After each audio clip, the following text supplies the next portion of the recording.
Alrighty, and Oh, welcome back to Pax Mithdosica. It's been 2 weeks, and we're going to be doing some solo sessions to see what our adventurers are up to um, between during their very long rest period. This one takes place in the current day, um, and yeah, we'll just dive right in. It is October on the plains, and a cold wind tears through the tall stalks of grass. As the other judges pursue personal ends or attempt to reconcile what they saw beneath Ostatic, you have a quest. The burial mound, discovered by Hetagal, isn't going to delve itself. And that's about it. Obviously, I wanted to give you the time to pursue this lead. So, how would you like to approach that? we've got a month off, right? Yeah, a minimum of a month. So I've got a lot of time. So I would. Where did Tullius go? Do I know? After Tullius, after Tullius stopped by in Nasius, he informed you he was headed to the Imperial capital for a couple of weeks. But you can contact him through Dream or something similar. He was wearing a ring of mind shielding while he was gone. Yeah, but he'll take it off for the next couple of weeks. Okay. Yeah. So I want to talk to him. Okay, yeah. You can catch him before he. Whatever. Well, yeah, I mean, you can catch him before he leaves the city of Nasius. You had a lot to talk about, so he informed you he'd talk to you after your party with your fellow judges. And so the next day, you find him out near the exterior of the city, near one of the city gates. He's prepared a horse and a cart. He's not going fully undercover. He just seems to be planning to take the long way to Mythos. If he wanted a boat, could be a lot quicker, but for whatever reason, he's slowing himself down intentionally. He's wearing pretty standard military uniform. It denotes his rank as something within the Imperial Legion. And as you approach, he'll give you a wave as he's organizing stuff in the back of his cart. I'll approach. We need to speak somewhere more private, I think.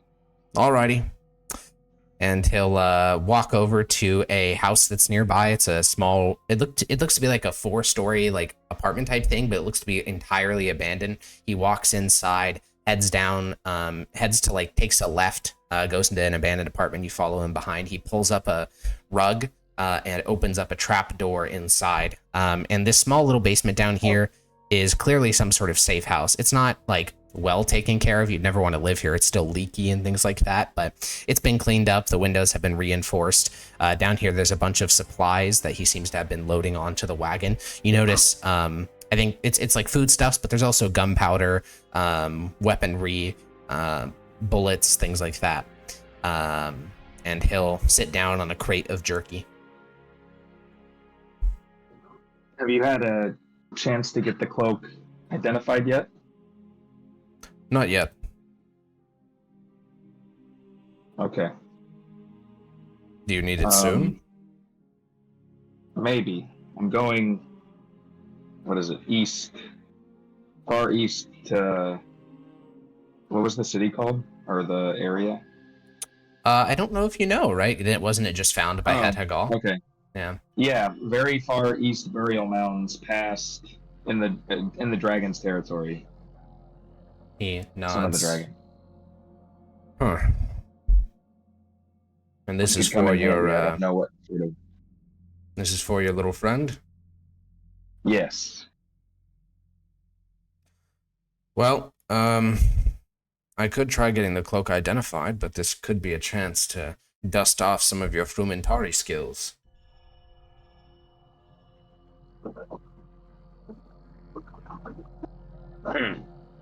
I don't expect there to be a lot of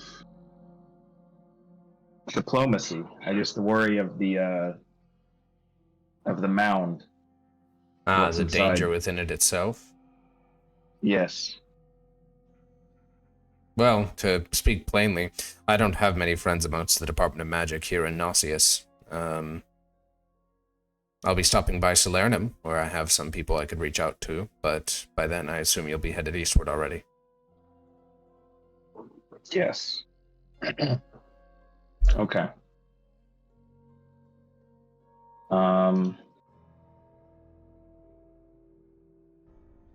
Yeah, I don't know what else. That's about it. I hope that you can use the information I gave you really. I hope you can use it well. Oh yes, most certainly. And he'll go back to loading up his cart.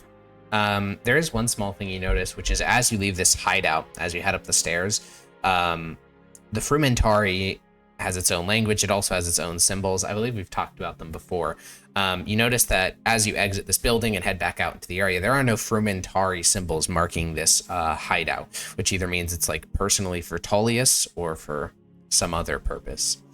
And yeah. Did it look like a torture chamber, or what did it No, look like? it just looked like a little warehouse for supplies and stuff, but the fact that it doesn't have a Frumentari marker on it is strange. I mean, but yeah, I've already learned that there are different factions within the Frumentari going on with Bogby and there was the guy who there was another guy that I saw in a vision or something while reading someone's thoughts that I think Tullius is against. I know that it's not as united as it seems. Yeah, well, hopefully it is now after his little vacation to the east. Maybe he doesn't seem super confident about it. No, he doesn't. Oh, before I go, I want to ask him, sure. Do we still have the other cloak? Yes. Good. It's been put to great use. And the sorcerer we provided? Even better. Same with that, the knight that you keep going to the dream of. The three of them have proved very useful to our cause. Good. I'm glad.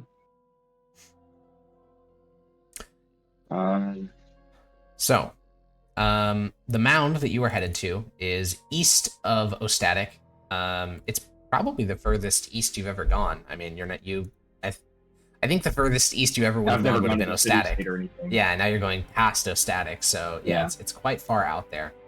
Didn't someone go to the city-state? Was like Trimius or Maximus? Let me think. There's no way they did. Let me really strain my brain. I don't think so. Yeah, I don't think so. I mean, Maximus went really far east. Maximus went all the way to... Yeah, he went to Zachilski, which is like on the border with Marienburg, but that was before he was like a judge. That was in his backstory. Okay. Well, due to logistics reasons, I can't pull up the world map. Luckily, I measured this out before. It's 110 miles. Oh, it's so Jover. The limitations of computer processing speeds. You're going to the world map? Yeah. All right, we're back. World map is not an option. It's fine. It's 110 miles east of Nausius, so that's how far you have to go. About 40 of those miles are in enemy territory. So what sort of preparations would you like to make? How far can a horse get in 40 miles? A day. One whole day, okay. Now, that is assuming, good roads, which is unlikely, assuming no bad weather, assuming you're going in like a perfectly straight line without any deviations. Since you're not from the plains, if you plan to go off any major roads, then you're probably going to need a guide. You did it by the stars last time, but you're not much of a scholar on those for those things. So you'd either want a guide or just to take the major roads, which would add some distance. Where could a boat get me? Where could a boat get you? A boat could get you to the city-state of the Invincible Overlord, but they've had a coup, so they've kind of technically they're neutral, but in the Empire, the general belief is that they've thrown in their lot with the Son of the Dragon. You could also get a boat on the lake. The Mithras is what the Mythosians call it. And that would actually get you very close to where you're going. The only risk there would be enemy warships. Okay. And then how far outland would it be? Like if we got hit by a warship, I mean, we're just gonna sink, right? Yeah, if you take it, so the And Mithras then is about 100 miles by 50 miles, something like that. So it's basically a sea. It's not even really a lake. So if you get like intercepted by an enemy warship, I mean, you would probably be within sight of the coast, but you can fly, right? no. Oh, okay. Then that would be risky for sure. That'd be pretty dangerous. But it would get you within like 5 miles I of mean, where you're I headed. did learn a new spell at the next level. I can add fly if I think it's going to be handy here. I mean, the reason fly is beneficial is because if your boat starts sinking, you just fly away. Yeah. It can't get you to where you're going because it only lasts for 10 minutes, but it can save you from shipwrecking. Right. And I have Dimension Door, which is 500 feet, I think. Yeah. No, wait. I think it's 500 feet. Yeah, 500. Okay, so I could just vanish to the shore probably, or close enough that I could swim easily. Yeah. Okay. I think that's what I should do. Okay. How are we doing food wise, money wise? Because we're getting to the logistics of this. You're a one-man adventurer now. Yeah. Food wise, I've got like 60 rations on a horse. Yeah, that's plenty. Money wise, I've got 100 gold. Okay. Do you think you are sufficiently kitted? So what was the plan you said? Well, if you want to take a boat, you'd go to Marsonia, which is the city bordering the Mithras. Again, it'd be better to have the world map, but we can't do it. And Marsonia borders that large lake in the middle of Tabrash, and then you'd get a private vessel, probably a military vessel, to take you from there north of the burial mound, and then you could walk 5 miles overland, and boom, you'd be at the burial mound.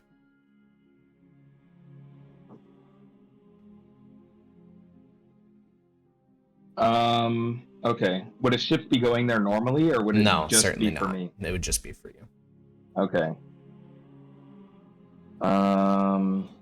Because technically, a ship to the Invincible Overlord, there's not really much risk.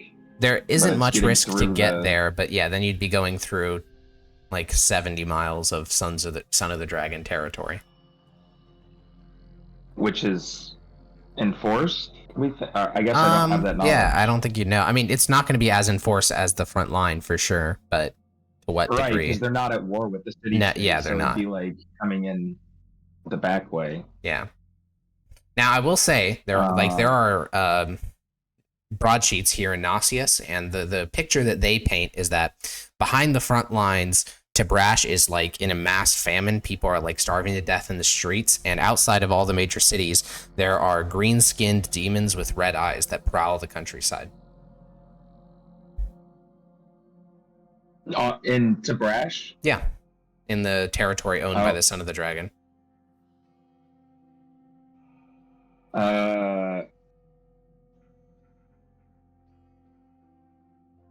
So there's green skin demons and famine.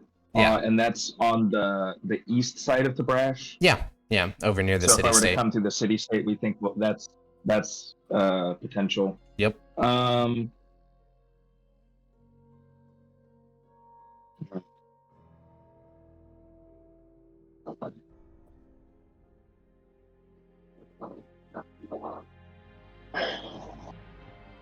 But I feel like they're going to be more on edge of people coming from west to east than they will be from east going west. Yeah, so probably. I think maybe I'd do the city state. I think I'd do the city state. Okay. Because I'm not a green demon, so they're probably not going to try to kill me for that. So. Yeah, from Gnostius to the city state is going to be like 400 miles, give or take, which at 80 miles a day is going to take you like 5 days, I think, 5 or 6 days. Though at that, there is one day, which is there's this gap. Basically, when you're taking a boat from Gnostius to the city state, you can largely follow the coast with one exception where you have to go across open water. There, we would roll an encounter check, not to see if you get like battle, but if like a storm or something else happens. It's unlikely, but Okay. you know, there's always a risk. Yeah, I'm pretty set on going through the city state. Okay, cool. I'll put and I have the bag of holding, so I don't even have to worry about the rations. Yeah, and We'll just also put 'em you right can in there. commission, like you can just join a general shipping vessel for this. You don't need to like, Exactly. That's Yeah. what I was like, no one's going to look too harshly, I guess. yeah, Like if a warship catches a random ship, they're gonna probably try to destroy it or commandeer it or something, and yeah. that could go way worse, I think. Yeah, and I mean, as far as you know, there's been not any major piracy along the trade route you're going to take for about a year. About a year ago, there was a rash of different attacks, but now it seems pretty secure. So, I want to. What is the? I guess. Yeah. Okay. Never mind. I'll just look like. If it is as they say, then I'll. Okay. Never mind. Let's just get to the city state. Okay, Or alrighty. let's try to get there, and then I'll determine that then. do you have a forging ability? Foraging, like for No, food? forging documents. Oh yes. Okay. Do I have the ability? Yes. Do I have the actual kit? Not Sure, right now. you can figure that out once you're in But the I- city state, so we can just get there first. If Okay. you would like to just be on like a standard commercial like shipping vessel that was going to the city state anyways, it'll cost you about 8 silver. Okay. I have. Wait. Before I go, I do only have gold pieces, so maybe Ah. I should Yeah. break that down with the money stealers. Yeah. Okay. Um, Well, we can just keep it nice and simple by just converting like 1 gold into each of the denominations. So that'd be -1 gold plus 700 copper. And then for silver, you would get 35. And then for electrum, you get 7. That should be a pretty good spread. And that's 3 gold that you're spending in all to get those. Okay. Okay. Cool. Sounds good to me. Alrighty. 8 It's silver. it's not. Yeah. And 8 silver. There you go. yeah. You find yourself aboard a galley named the Defiance. It's just been running this commercial route for the better part of 6 months. It does fly a Mythosian merchant marine flag, but the Son of the Dragon has no naval forces out in the open ocean, so there's nothing to really be worried about on that front. Okay. So the warships wouldn't be out here. They would yeah, be in the the internal lake, yeah, the Mithras. Alrighty, so we can do the first 3 days of travel without much of an incident. As said before, you know, we're within Mythosian territory. And despite the fact that, you know, it's dangerous out on the plains, the Mythosian Heartland actually is a lot safer than it was when this campaign started about 1.5 years ago. It's, you know, the Pax Mithdosica has almost returned. But on our 3rd day, we need to cross the Chalcus Gap. So let's get a simple D100.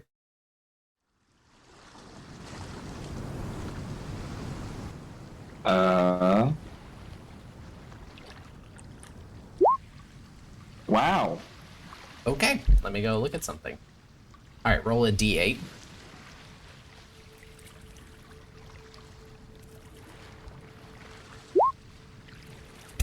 Okay, interesting. Interesting.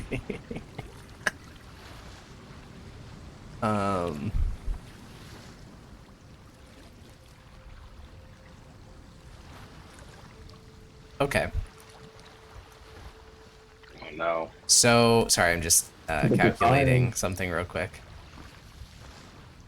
Okay, so that's fun. So you get on the boat, and the crew is about 30 people. They're bringing about 100 tons of cargo to the city-state, and there's a couple other people aboard the vessel. And are you like? I assume you're not saying like I'm an imperial judge and stuff. No, Okay. I use I have this now, Disguise and self. I'm Yeah. gonna be just a different guy. Different guy completely. Like okay. inconspicuous, not even Mythosian. Like you're not sure, I guess. Yeah.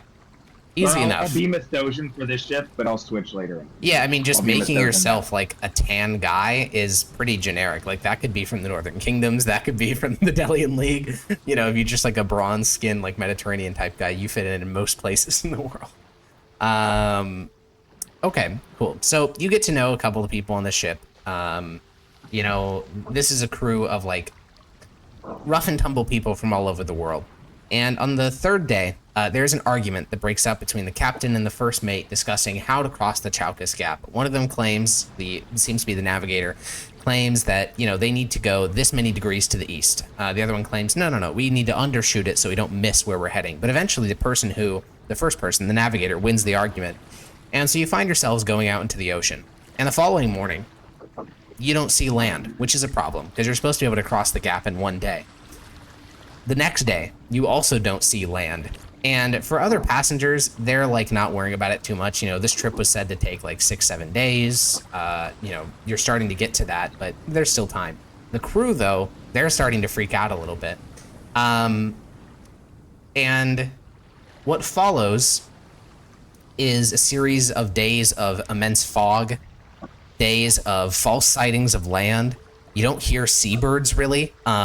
Despite the fact that you can sometimes hear through the creaking floorboards of the ship, you can hear the captain arguing with his navigator saying, you're heading northward, how the hell is there not land? And the navigator explaining, oh, you know, the watering eddies or the turning of the wind. There's a lot of excuses as to why you haven't seen land yet. It's as if the sea itself wants to keep you. And as this is all kind of like rising to a head, after 7 days, which is the length of what the entire journey was supposed to be. Now, even the passengers are on edge. Every morning, there's like tense stares over the gruel table. There is like the captain and the navigator never leave the captain's cabin anymore as they try to figure out where the hell you are and how you're here. But luckily, what could have been an odyssey gets resolved on the 7th day because you see land again. And it's been determined that you reach the other edge of the gap. Why it took 7 days instead of 1, that's a mystery of the sea. So your voyage is going to be delayed by 8 days in total. Okay. So then how many days is that total? Yeah, 8 so days total? It was going to be, it was going to be 5 days. And then it added 8 days, so it's a 13-day voyage instead of 5 to 6 day voyage. So you get there on November 1st. The city-state is big. It's very big. It's bigger than any imperial city outside of Mythos itself. The docks of the city, there are 6 different piers. All of them are completely washed with the activity of ships and traders and merchants. You find yourself stopping in 2 of the piers on the eastern edge of the city, and you head up into this very nice ward of the city. Here, there are still 1 or 2 areas where you can see signs of the fighting that happened earlier in the year. You know, charred cobblestones here, burned down buildings there.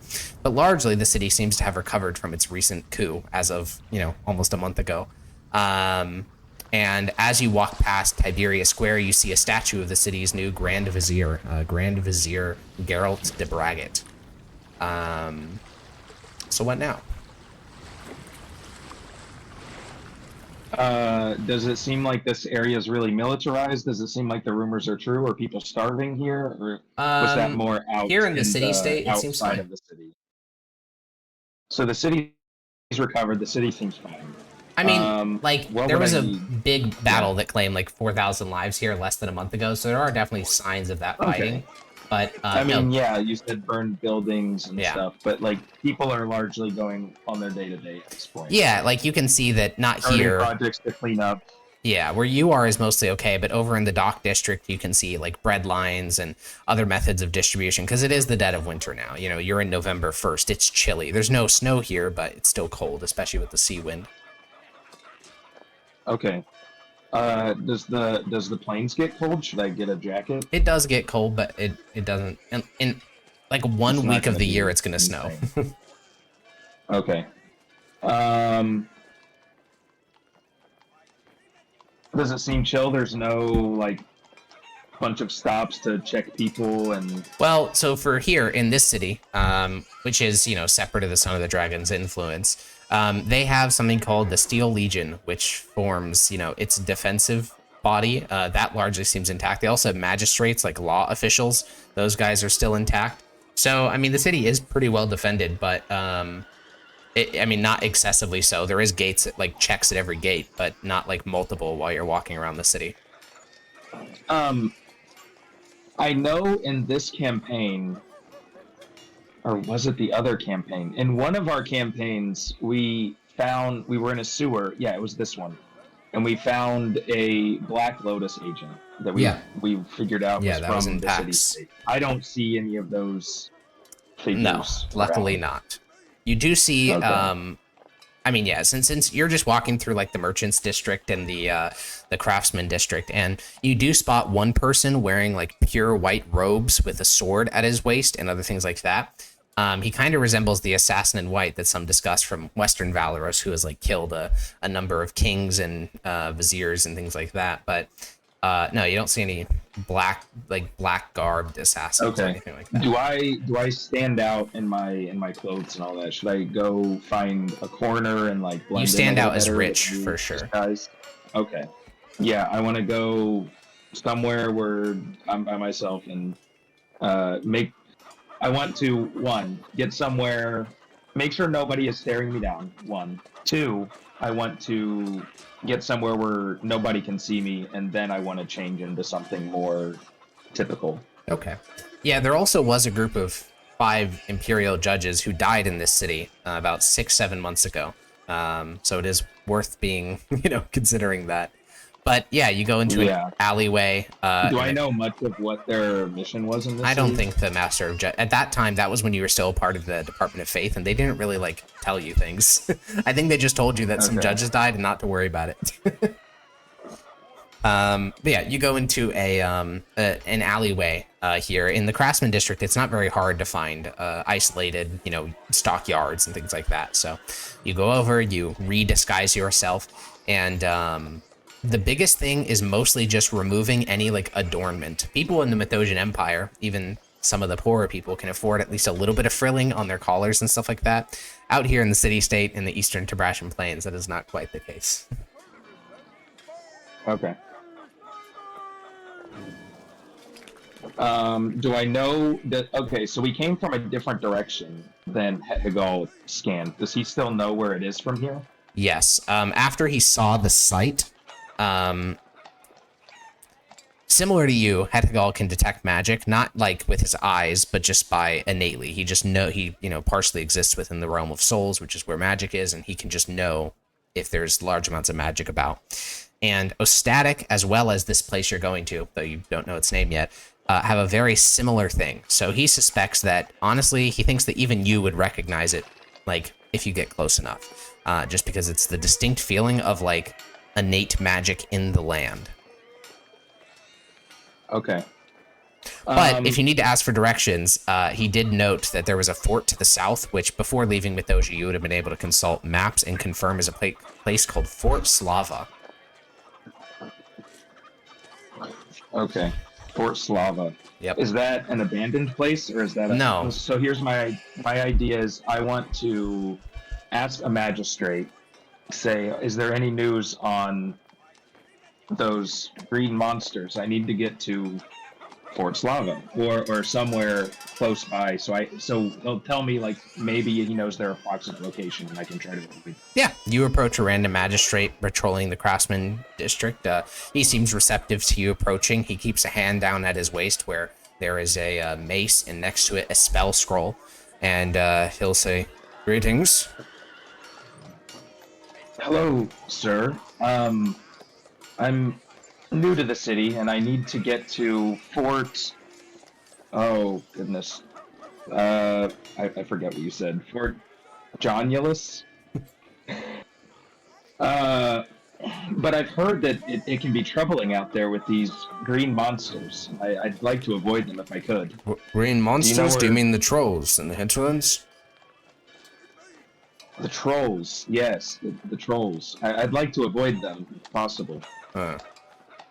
Well, About a month back, a good 1,000 of them went westward, but I don't know exactly where they are now.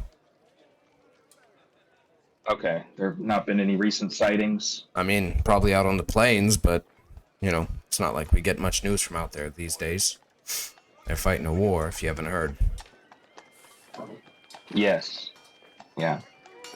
That's why I was trying to have as little danger as possible. But thank you. I'll make my way that way and see if I can find someone that knows a bit more. Yeah. So, where And to then now? While I'm in the city-state, what would I... So there's the new statue, there's the castle, the docks is crap, but was there any, like, noteworthy sight that, like, you go to New York, you see the Statue of Liberty? What would... Yeah, I mean... I want to... For a Mithdosian, anything here in the city is going to be outstripped by something that exists within the Mithdosian Empire. Like, they have a place called the Palace of the Invincible Overlord, but that kind of pales in comparison to the Palace of the God Emperor of Mythdosia. Or, you know, they have a number of different religious buildings to a ton of different faiths, because there is no state religion in the city-state. But all of these chapels and temples and synagogues pale in comparison to the immense cathedrals of Aurelian Sol. They don't speak mythos. No. Do they speak Tibrasian? They speak Common and Tibrasian. Yeah. Okay. And I would be speaking Common to the magistrate. Yes. Yeah. I think it would be easiest for my story. Probably the most impressive thing here in the city, though, is its university. In the Empire, you have symposiums, which are places of learning, but not so much research. Research is left up to, like, individuals who can get sponsorships from wealthy people. But here in the city-state, they sponsor basically for a lifetime of researchers if they'd like to pursue anything. And the university was left completely untouched by the recent coup. So it's just trugging along. They also offer scholarships, which doesn't exist in the Mithdosian Empire. Like, anyone can get into the university of the city-state if they're smart enough. Okay. Maybe another time. That seems a bit risky for low payout for what I'm looking for. Yeah. So let's I've been on a boat for 8 days, so I think I want to have a nice rest here at is it the morning or like you would have gotten here late in the evening. Yeah. Late in the evening. Okay, then I'll sleep here at a nice inn. All right, -1 gold. But a nice one. Okay. Yeah, I mean, here in the taverns, especially here in the merchant district of the city, the only stories that people tell at the tavern is where they were when the coup happened, because it was just an incredibly violent event. And some are like, I personally witnessed, 50 trolls battering down the gate with a green-eyed prophet at their head. And other people are like, oh, you're exaggerating. That's not what happened. Here's what happened. And, it's relatively recent history, so it's really all the major thing that everyone talks about. Yeah. But yeah, you can get a good night's sleep. You have no visions, and I assume you're not forcing anyone to dream anything. I give Bogdy a nightmare. He can't get a rest this night. No, I don't do that. Okay. Do you want to try to dream on Bogdy? I've thought about it, but I don't. Maybe I will dream on Tullius tonight and ask if it's a good idea, because I feel like if I do it and it doesn't, I feel like he's got the resources and money to protect himself against it next time. Okay. Yeah, I mean, you can dream on you dream on Tullius. You cast the dream spell. It's late in the evening. This is like probably the early hours of the morning. Like, you wake up at like 3 a.m. You can't go back to sleep, so you just cast the dream spell. Are there time zones? There are time zones, yeah. Okay. But you've only gone like 400 miles, so you're only like 1 or 2 hours removed from where Tullius is. Okay. So you enter into Tullius's dream. The dream is a pretty calming one.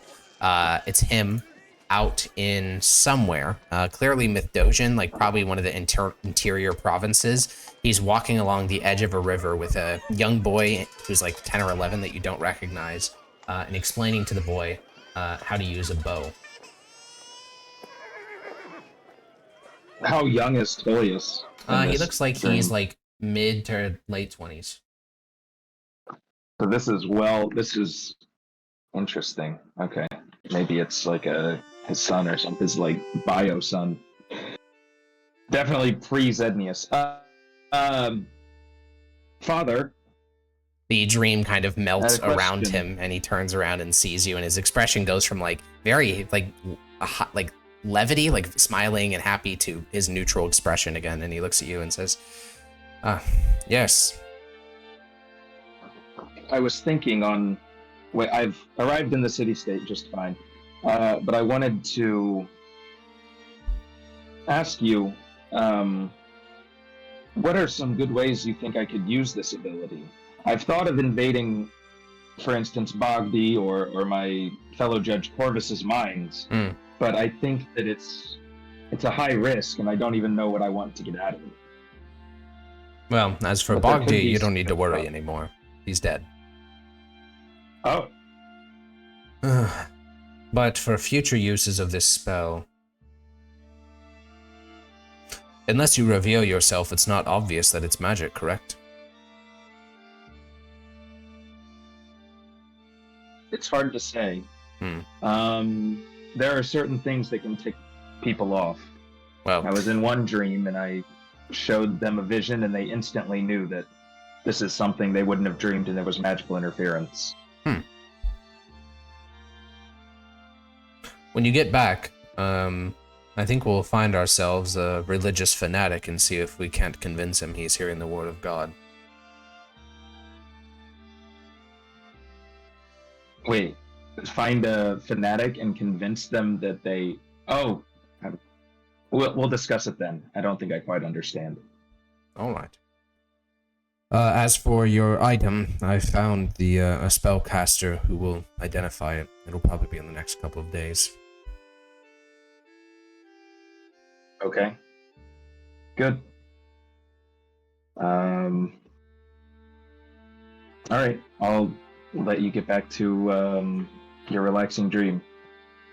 He shrugs. And you kind of withdraw from the immediate proximity. The dream returns to normal.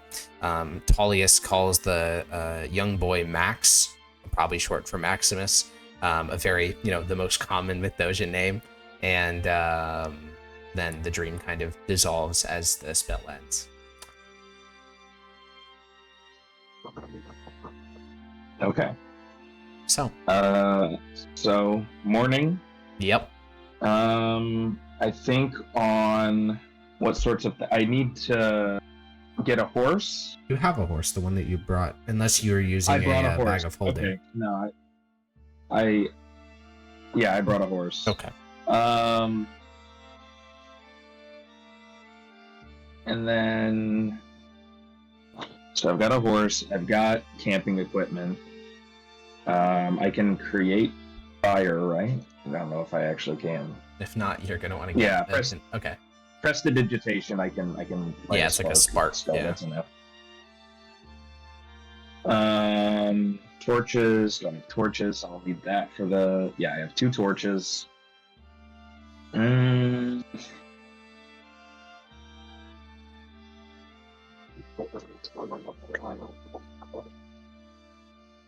Is there anyone... I could see if there's a mercenary I could hire. The city, is definitely overflowing with them. You've heard that there are 4 mercenary companies camped outside of the city that haven't been permitted within the city walls. Okay. I don't remember what the cost of a mercenary is, like up front. Up front depends on the mission. Per day is probably going to be around 2 gold a day or something in that vicinity. It's very high cost. Okay.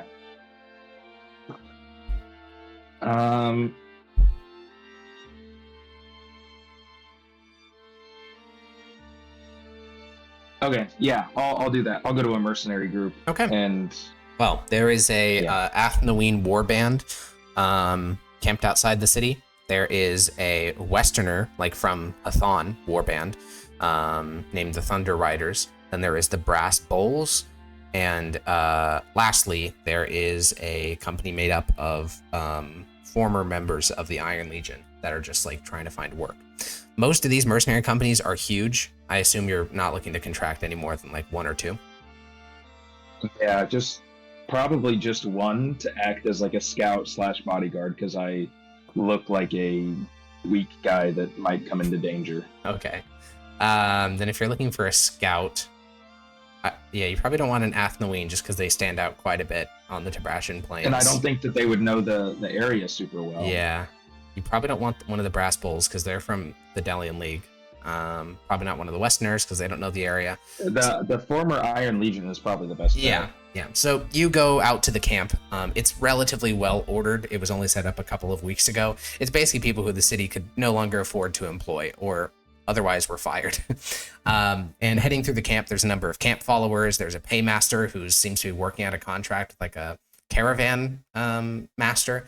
But you make your way to the paymaster. You wait until the person in front of you is done. And the person sitting at this desk clearly had a very cushy job in the Steel Legion before this because he's got some paunch to him. And he'll say, "Greetings. Are you looking to hire some swords?" Yes, just probably one that knows the area well. Around the city-state or out elsewhere? About how far west was the mound from the city-state? About 100 miles. So, within like 50 to 100 miles of the city-state. Ah, that's half the damn plains. All right. How long do you need them just for? Someone who knows where those green monsters are that we can avoid. Ah.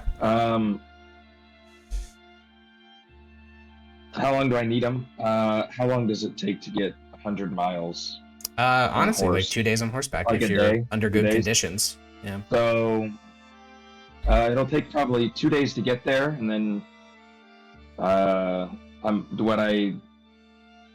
would I need to bring them back, or how does that work? You're paying them for as long as they're not here.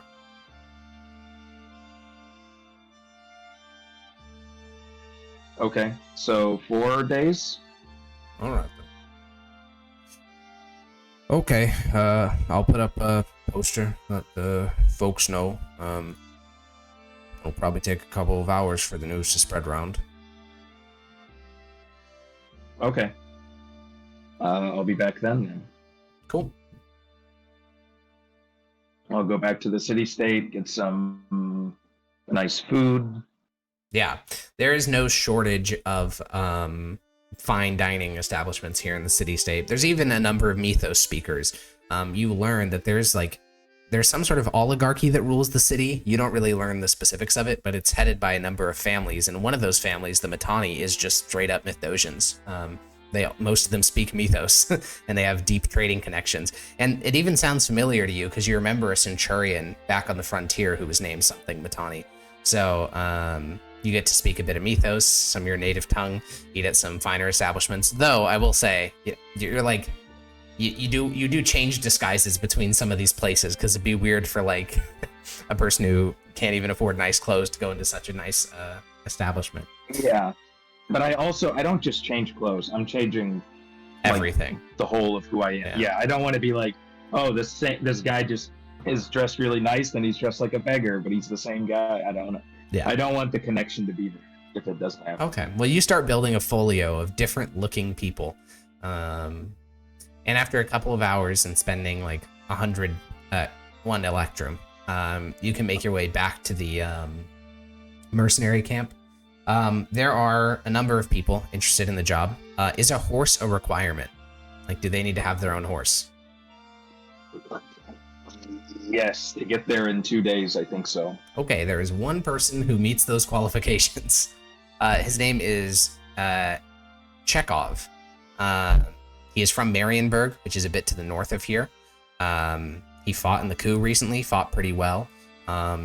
and then he got fired. And he has a wrong donkey. side or the right side? If he was Iron Legion, is that the answer was both. People defending? They fought on both sides of the coup. Well, wait, isn't the official story is that the coup failed, right? No, the official story is that the coup succeeded. It removed the Grand Vizier from power and put into power. They kept the overlords. Yeah, because it was never a coup against the overlord. It was a coup against, you know, the dastardly Grand Vizier. No. The story is that the Grand Vizier Balarenegro was abusing his power, and so a coalition of people from the city decided to take him out, this corrupt advisor, so that the invincible overlord could return to, you know, doing what he does best and ruling over the city magnanimously. And this guy fought on the losing side of that because the Iron Legion was split in half by the coup. You know, some people sided with the coup launchers, other people sided with the Grand Vizier. And so, yeah, he got let go. Okay. What was his name? Chekhov. Chekhov. Is this a big guy? Is he?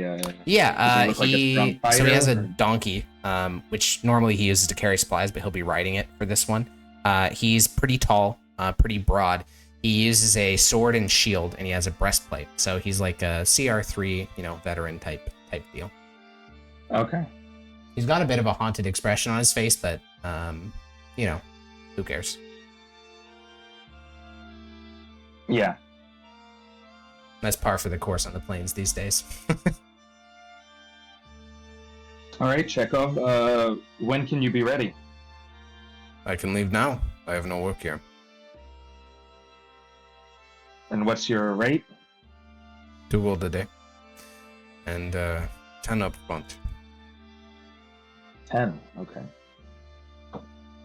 I'll hand him 10 gold. He looks at it. You come from Mithdosica? Yes. He flips over the coin that bears the likeness of Aurelian and Victus Soul, and then he puts it into his pocket. Doesn't comment much more.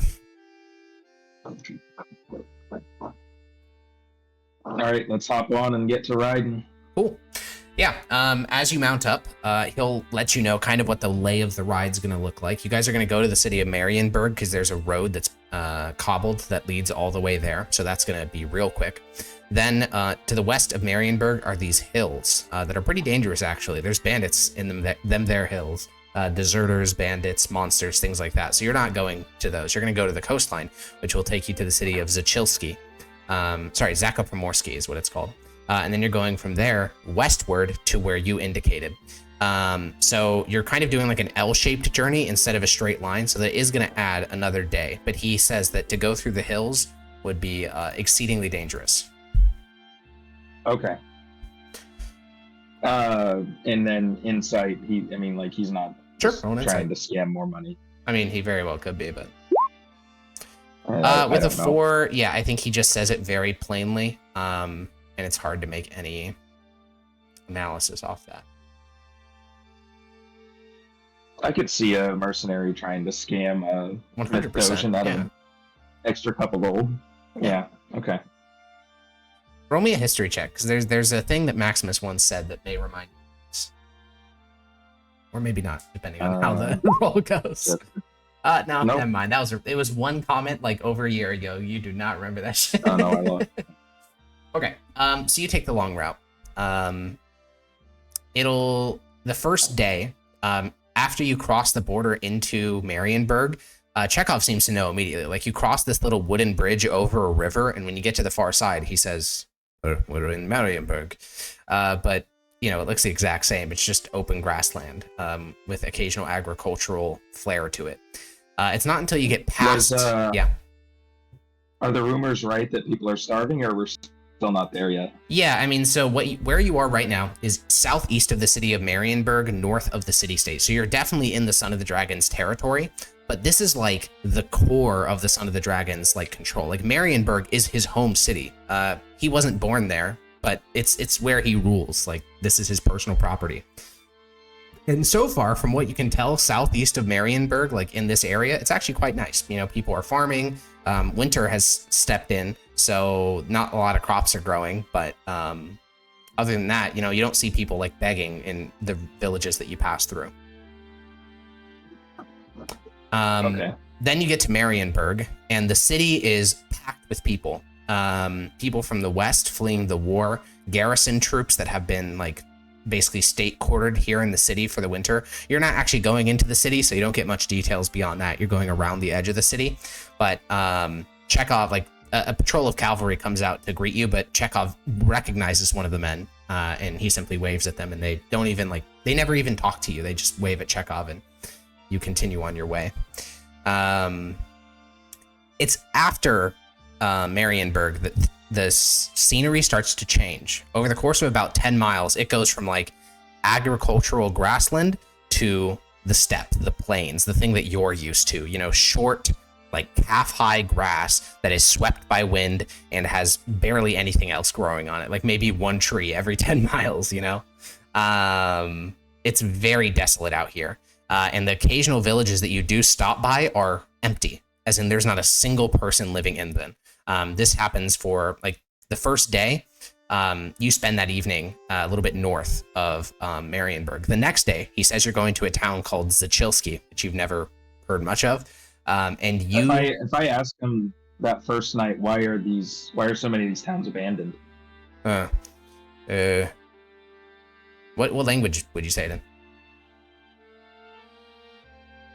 He knows I'm Mithdosian, so common. Okay.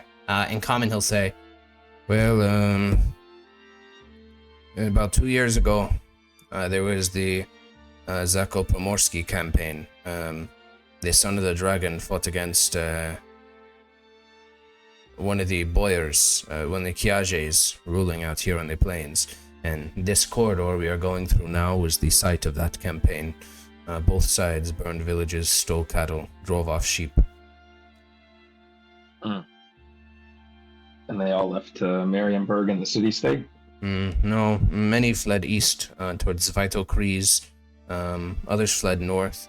When we get close to the coast, you'll see hundreds of new little fishing villages dotting the pure lake.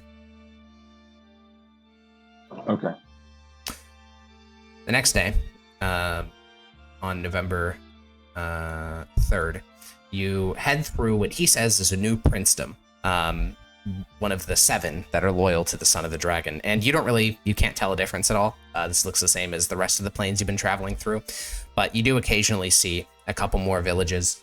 And as he promised, they are empty. It's not until you finally get inside of the city of Zachilski and the coastline that you start to see where all the people went. The coastline here, for basically as far as the eye can see, is inhabited. There are little shacks with little skiffs off the shore, or the city of Zachilski itself is an actual like naval, like it's a huge coastal city, and the only thing it borders is the lake in the center of Tabrash, which is a bit surprising to you, because Marsonia, which is the imperial equivalent, is actually a pretty small city as far as, you know, imperial cities go. There's not a lot of focus put on the Mithras, but here you can see that for this principality, this lake is their lifeblood.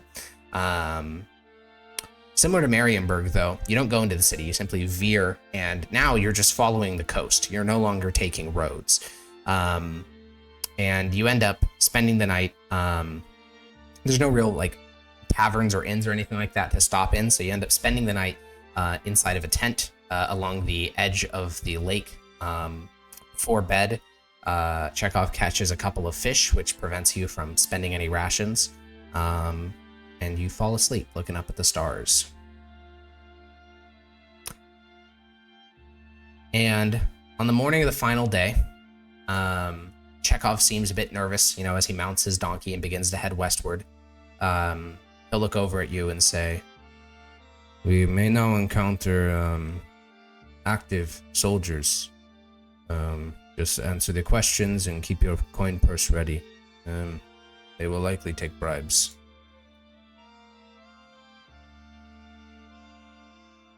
How do you know they're here? We're getting close to Slasky. It's one of the principalities bordering the Mithdosians. There are some 30,000 men in Slasky, last that I heard, so I'd suspect that there will be some on the river that we are about to cross, the Dnieper.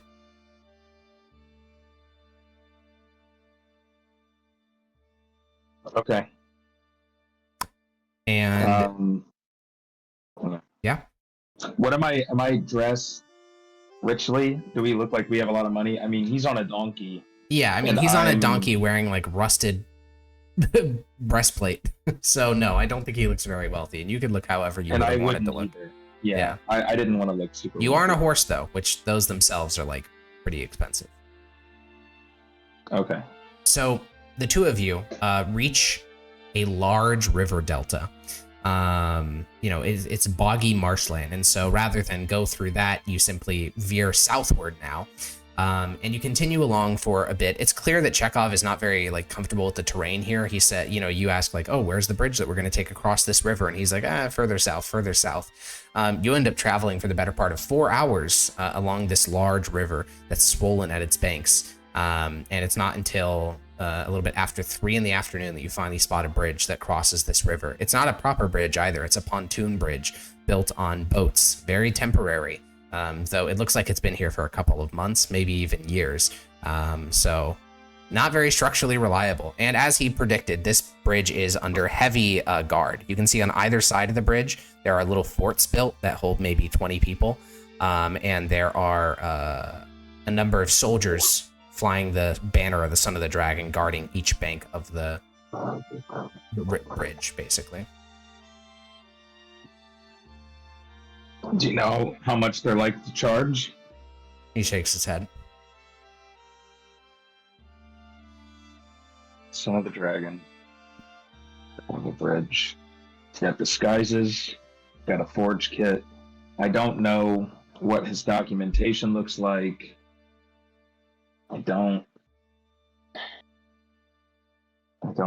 Well, hold on. Do I know what his judges were wearing? Did they have something that signified them? His judges? Oh, the Lance of the Dragon? Yeah, they're fancy armor. I mean, that was it. I don't think you saw any but they also didn't have a badge. I mean, yeah, you guys don't wear your judges' badges very openly either. Like by default, you guys are wearing them underneath your armor or your cloaks and stuff. It's only when you choose to display them that we talk about it.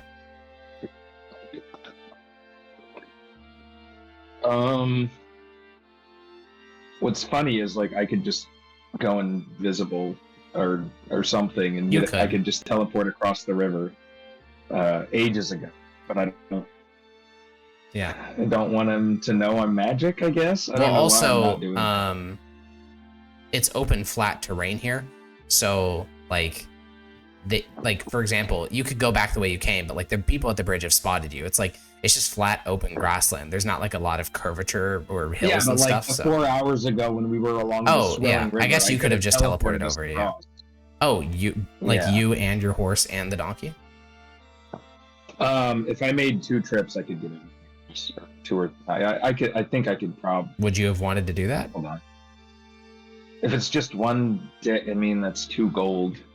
If we rest after that, it lets him know I'm pretty. I mean, I can at least cast some pretty good spells. Yep. And he already knows I'm Mithdosian, which is like I wish he didn't know. Well, that. you just gave him Mithdosian money. He said, "Did you come from Mithdosia?" That doesn't mean that you are Mithdosian necessarily.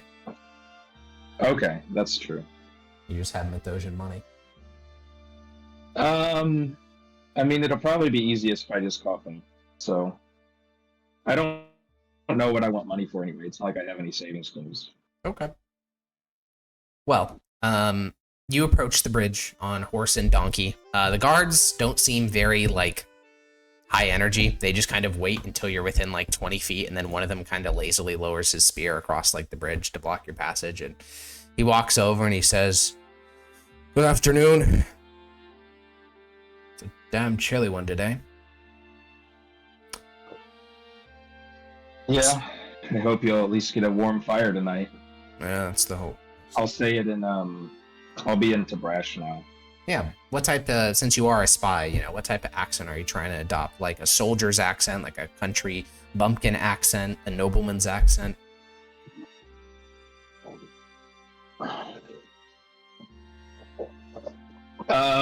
Like a researcher's like a nerdy accent. Okay, a nerdy accent. Yeah, I think he'll nod and then kind of cock his head and say, "So, where'd you come from?" Oh, we came from the city-state. Oh, it's a long way. And where are you headed to? We're heading towards some hills in the region. They're of great importance Hills. to study. He kind of scratches his head and looks over at the other soldier and then says, "Oh, you mean the Great Mounds?" Yes, those. Ah. What's so interesting about those? They're just tombs. Well, my patron is paying me a good amount of money to come here and research them. I'm not entirely sure, but maybe I'll find something good. All right, then. You mind if I search your saddlebags? Sure. What do you got in there? I think he's just gonna find my rations. That's probably all I keep in there. That makes sense. You know, he flips open your saddlebags, looks through, and finds tons of rations, and he says, "Planning on being out here for a while?" There should only be 30 in there because I that's still thought of this ahead of time. Okay. Well, we came from the city-state, and I don't know how long until I find what I'm looking for. Fair enough. And then he gestures at Chekhov, and Chekhov, you know, he just kind of hops off his donkey and provides the saddlebags. Inside is, you know, tinderbox, torches, campsite, bedrolls, sort of more of the traditional, you know, that type of stuff. There's also a rope and a grappling hook. And the guard will walk back to the other guard, and they kind of talk to one another. Chekhov will remount his donkey. And, you know, the phrase that you'll hear one of them say, one of the two guards say, is adventurers. Like, he says it under his breath while talking to the other one. And the first guard will come back and say, "All right, well, there's a bridge tax to fund the war effort. It'll be about 3 gold.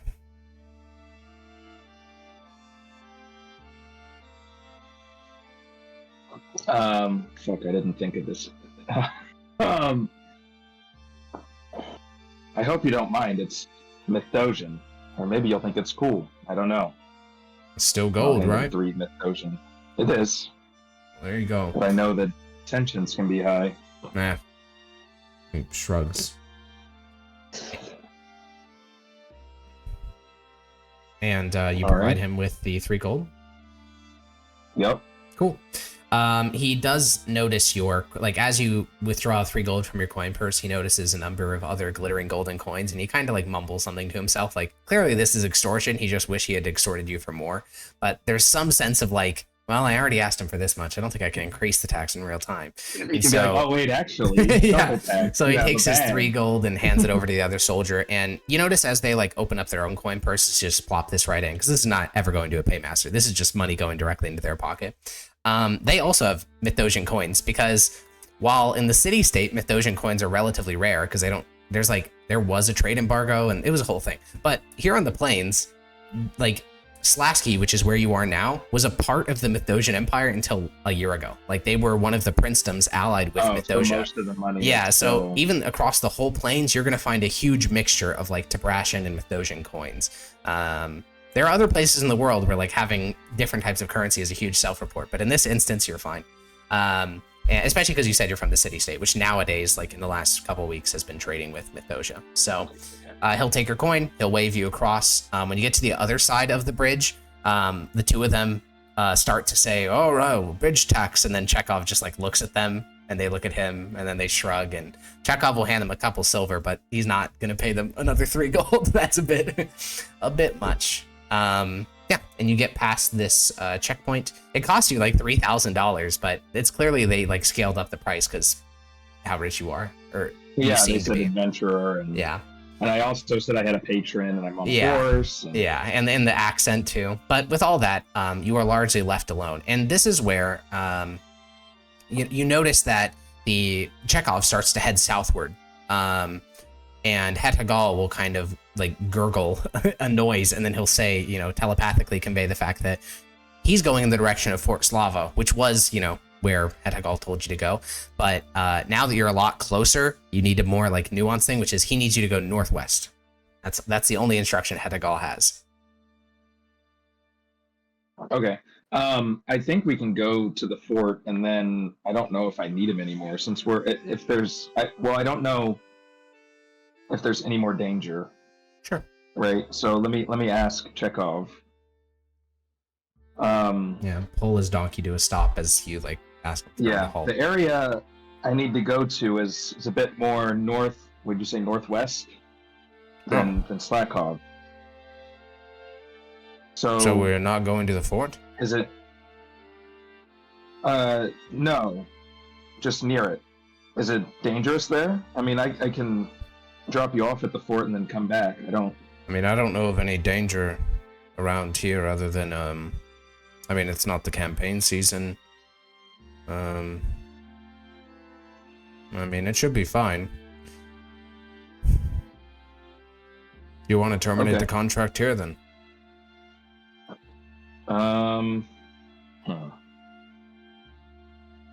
It'll probably take me 3 days to get back so I can collect my 12 gold.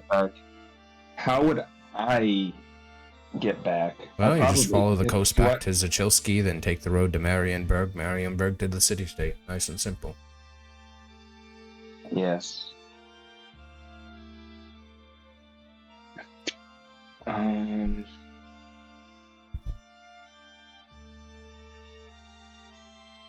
Okay, yeah, let's terminate it now.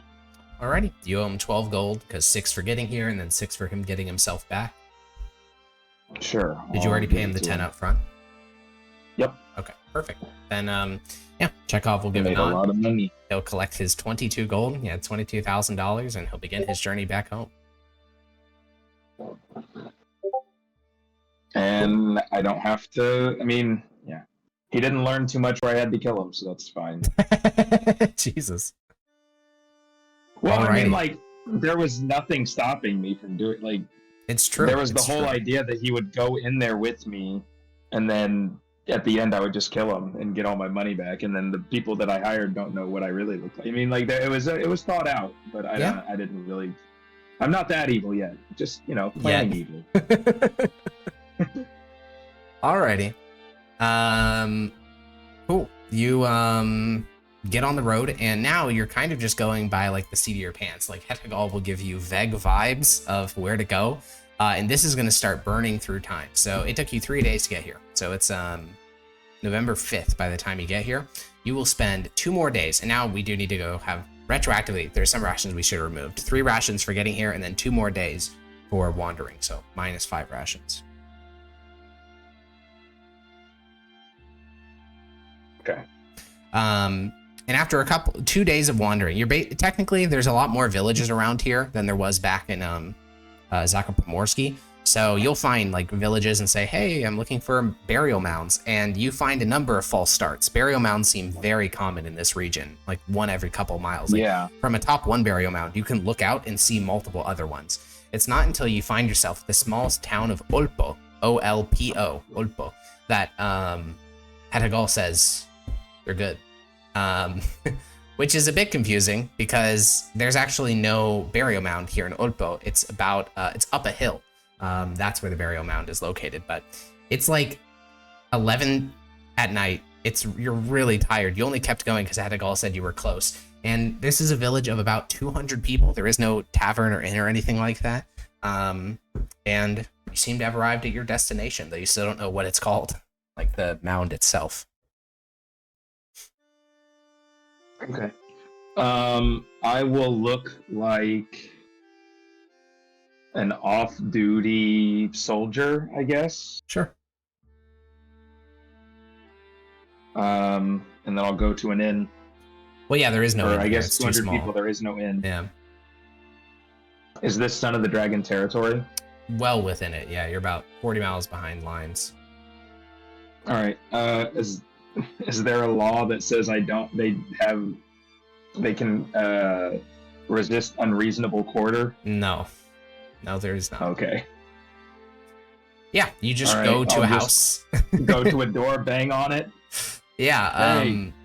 A middle-aged couple answers the door. The husband has a messed up arm. It's all like twisted and it just doesn't look right. There's like cloth wrapped around it. And then the wife will look at you and look around. She like look past you to see if there's other ones and she'll say, yes? I need somewhere to stay tonight. I was out patrolling the area and lost track of time. She'll see a horse out behind you. We don't have a stable.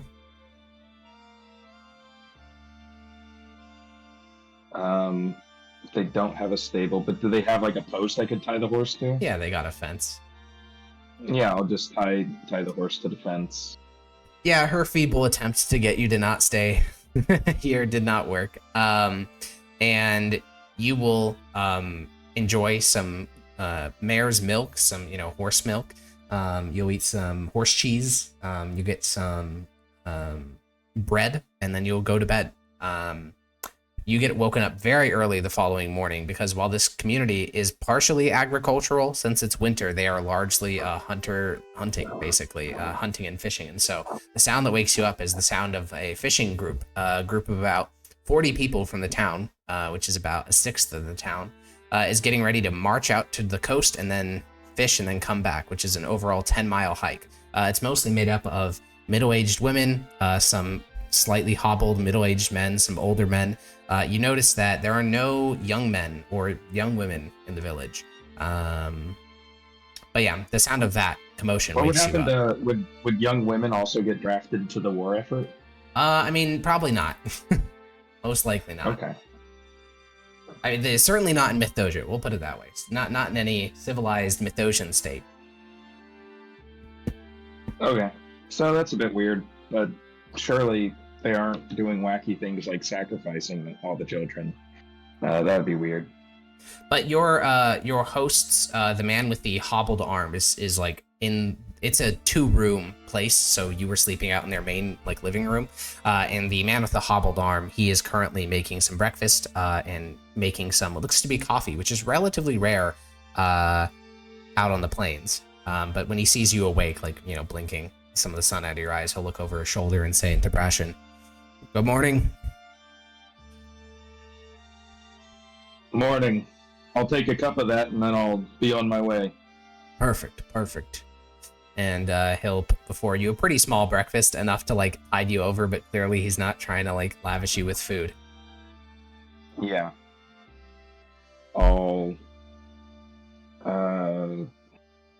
I don't think he's gonna poison me, right? But you planted the seed in my head. There's no children. Maybe they're wacky. No, there's But children. I'll There's eat just the no food. young people, like teenagers. Okay. Then I'm less concerned. Okay, Yeah. I'll drink the coffee, eat the food, and then I'll be on my way. Cool. Yeah, you drink the coffee, eat the food, and immediately you spot the place you were looking for. During night, it was hard to see, but during day, it's a hill rising up over the town of Olpo. This town was clearly built in its shadow. It's like the edge of the burial mound starts at the edge of the village, and it climbs about 600 feet, like this slow cresting hill, and then it, curves back down out of sight. It's just this massive, massive hill.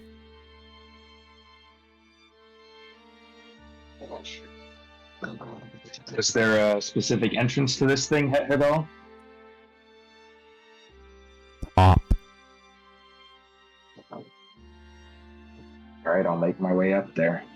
Yeah, this is not really a job for a horse. Not that they can't do it, it's just, it's easier on foot, admittedly, because this is a pretty steep hill at some parts. So, on foot, you leave your horse, at the base of the hill, and then you climb up the 700-foot hill. I'll tie the horse. Is there a tree I could tie the horse to? No, there is a fence, though.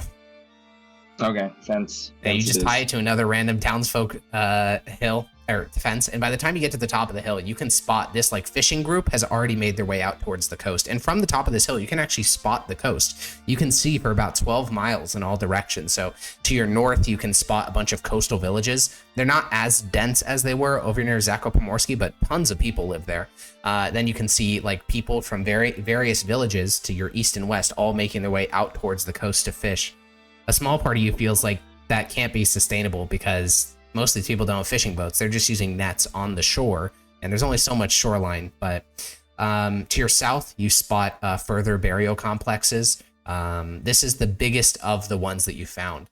And even though the hill is huge, it's a 700-foot rise. It's maybe a mile wide at its base. This is an ancient hill of earth put together by people over probably centuries. Up near the top here, there's a smaller hill. The hill is it's like a 5-foot increase, like a little 5-foot cliff. and then like a rounded top. So just like a little mini hill atop the hill. And this one has a very clear stone entrance. It's an opening that's covered up by a large stone.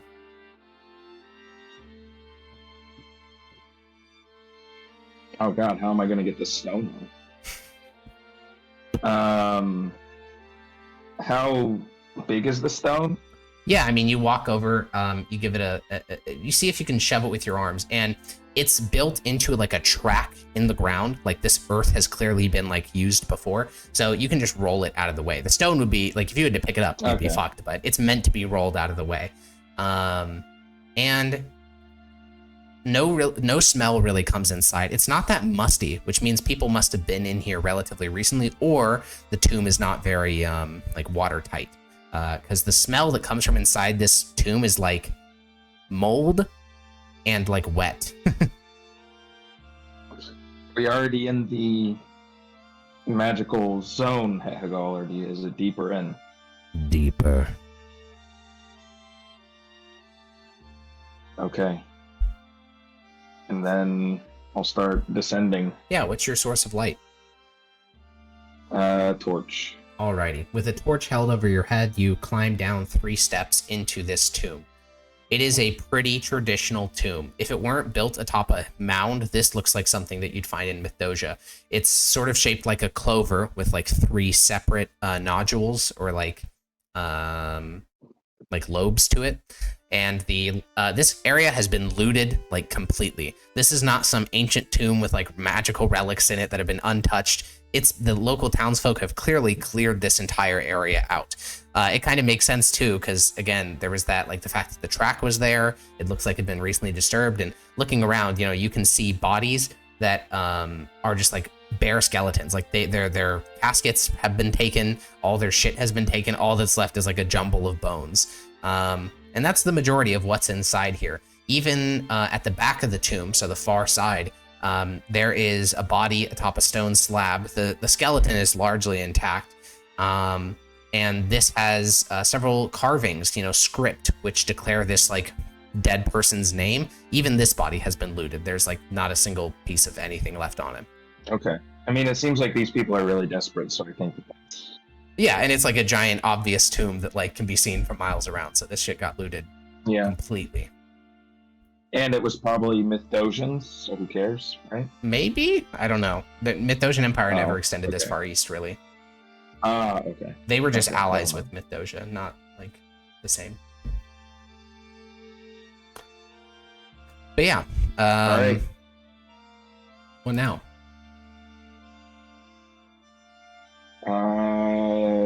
Is it just the dead end? Yeah, there's just those 3. It's like it's a club like shaped tomb, so there's like the far one, the left one, the right one, and then that's it. There's no staircases leading down or anything like that. And I've been in all 3? Yep.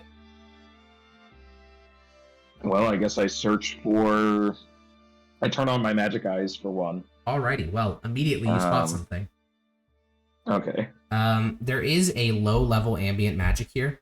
It's a little bit less than was no static, though. It's not really quite comparable to that. But you notice that the archway leading to the main tomb area where this like famous person was embalmed, the keystone of the archway, so like the central stone in the middle of the arch, is magical. Of the school of what in the abjuration. middle of the arch? The keystone. It's like arches have like a center. If you just look up keystone, it's like the center stone in the middle of an arch. Keystone has abjuration. Yeah. And abjuration, is that always going to be a type of warding, or are there keystones that are like locks? I mean, you've never encountered an enchanted. Keystones, but abjuration. Yeah. Arcane Lock is a abjuration spell. Okay. Also, Glyph of Warding can be used to make like programmed spells. So like, if you have it where compressing a button like opens a door, that would actually be probably a Glyph of Warding if it's using magic. Because Glyphs of Warding are just a thing that is triggered when a thing happens. Exploding is like the simplest thing it can do. Right. There's no sign of it going off or anything, right? No, there's no like squirt or anything like that. it could be arcane lock. Could be, though you don't see like a keyhole.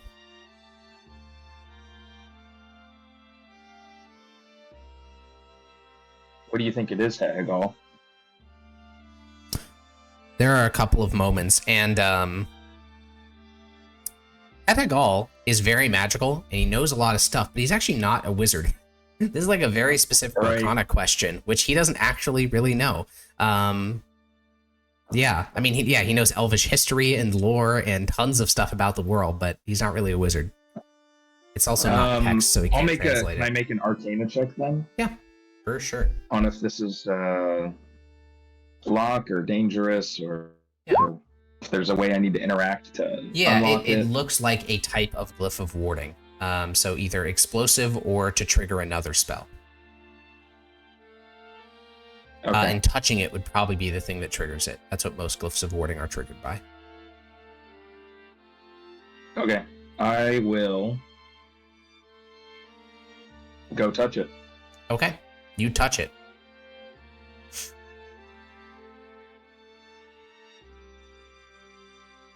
Nothing happened? Well, you look down, and immediately you didn't blow up or anything like that. But looking behind you, where previously there was solid floor, so basically where, you were inside this northern lobe of the club shape, and this was where the famous person, whoever their name was buried. The floor is just gone. There's now a staircase leading downward. There was no sound of like stone grinding. This was not a mechanism. There was something else involved. It doesn't even seem like it was an illusion because you had your eyes glowing. Like you would have seen an illusion. The floor is just gone, and there's now a staircase. Okay. Well, I got all worried for nothing. And then let's go down the stairs. Yeah, you descend the stairs, and this has been... So as you head down, there is like dust on surfaces. Like as you head down, you start sneezing. And this is a long, winding staircase. Has the musty smell of a encased... Like this has not been in... Okay. No, doesn't seem like it. And with your torch, you can see like little particulates in the air, and you are going down for a while. This is like you must have like, because you're going down a spiral staircase, you must have like circled it like 8 or 9 times. And then this whole stairwell seems to be of pretty good craftsmanship, similar to like the tomb that was upstairs. However, when you get to the base of the staircase, almost immediately the craftsmanship changes. It gets a lot more primitive. Down here, there is another stone blocking an entrance with like ancient roll marks, and it has carvings on it. Not even like a language, just like carvings of images on the large stone that blocks the entrance further. This is really, really old then. I mean, just... Interesting. I'm curious on if I still have that spell, or if I switched it out. College champ, does he have comprehend languages? Oh, I do. I do. Okay. And it is a... Yeah, with comprehend languages, ritual. This will work. Yeah. I mean, your eyes barely even recognize this as writing, to be completely honest. This is like such an old form of whatever language it is that it's beyond you. But comprehend languages is able to translate it. The title is, or the text is, King Grakich of Jagelion, which you have never heard of in your life. There is no need for a history check. Okay. King Grakich of Jagelion. Is this before or after your time, Hegel? After. I have never heard of it. I see. You notice, though, Hegel said that like relatively easily. The magic that seems to suffuse this place. Yeah. I wonder if it's like a link pathway to Elven Gardoom. Like the other place was somewhat Fey influenced. Something about delving into the bowels of the earth, man, and weird portals to other realms. It's not good deja vu. King Grakich of Jagelion. He was a king. Does he have any magic in there? There is like the large stone in your way. It prevents like detect magic from going through it. Does the stone, is it movable? Like, yeah, similar to the one up at the top. In fact, it's probably that this tomb was made first and the other tomb was built on top of it, because this has the same mechanism of like rolling the stone out of the way. They just copycatted. Well, that's culture. Yeah. Okay. So I'll open it up. Let's see what King Grakic's crown looks like. The ceiling is low in here. It's only about 3 feet high, so you have to crawl on your hands and knees. There's no other way to fit inside. Also, it's not like this fancy clover design. It's just a straight line. Like with your torch held, you can see to the end of the tomb, and you can see that it opens up into a slightly wider chamber. You know, like 5 feet high instead of like 3 feet. Okay, I'm not going to crawl in first. I'm going to have Hegal do it. Yeah, you can look through his eyes. I know it's fine. Heading down this tunnel, the walls are made out of tightly packed stone with grout, sort of like there's a word for this. Concrete? No, not concrete. Asphalt, where it's like rocks suspended in like a groutish solution, which is very alien in terms of its architecture design. Like that's just not something Mithdosica does very much. They make like tombs out of solid stone, not this. Additionally, in alcoves along the wall here are bodies. These bodies were clearly once wrapped in like animal hides, but because of the intervening however long, they have desiccated. So they're like bone dry bodies wrapped in animal furs, which makes them look kind of like mummies, just because like they're entombed by these furs that they were wrapped in. And then at the far end of the hall, where it opens up slightly, this room is about 6 feet deep, about 5 feet high, and it only contains one body. The body rests inside of like a sarcophagus, I guess, and there are a number of bronze, tin, and iron coins inside of the coffin with it. And it's fully skeletal now. There's no magical items located in here because those would show no signs of age. Everything in here has like rusted or aged. And similar to all the other bodies, the animal hides have desiccated so much that they've kind of like mummified the king. Okay. King Grakic has no iron crown? Not visible, no. Unless it's underneath the hides. Okay. But you said there's no magic in there, so I guess just grab the coins. Sure. Because they might have some significance. Yeah, you crawl somebody through. That cares. And you can acquire 17 bronze coins. Oh gosh. Okay, I'm gonna put them all in the bag of holding separately because I'm gonna mark that they're Jagelion. Yeah, 17 bronze coins, 31 tin coins, and 5 iron coins.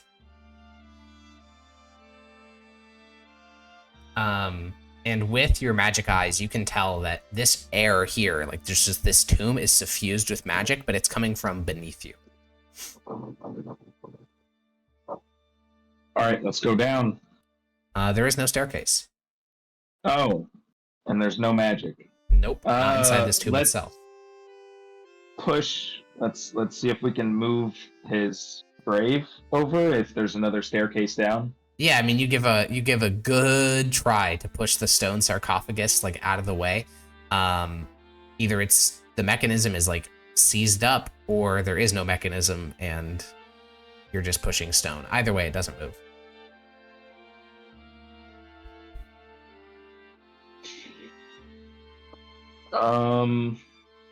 What if I blast it with an Eldritch Blast? You blast it with an Eldritch Blast, and about half of the sarcophagus, like the stone of the sarcophagus, explodes into little shards. You get like one cut to your cheek for 1 damage, and nothing moves.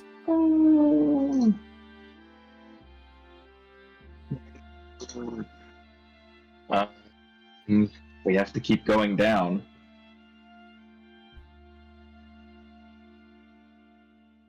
The sarcophagus is stone. There's nothing under it. King Grakic of Jagelion, his hide. I mean, dig through the hides now. I don't know what else. Yeah, you tear the hides from his skeleton. Inside, you find that only one object. I mean, there are a number of other little objects in here, like corroded bronze and iron, and but all of them have like basically corroded to such a degree that they're no longer like usable as anything other than like slag. The one thing that is perfectly intact is a brooch. It would have been used to like secure a cloak or something like that. That looks like brand new. Because it is magic eyes? Yeah, it's magical. Question. Yeah, okay. It's a pretty, I would say, in comparison to how drab this tomb seems, the magic is actually quite potent. It's not elvish, but, you know, it's more magical than anything someone could make today. Okay.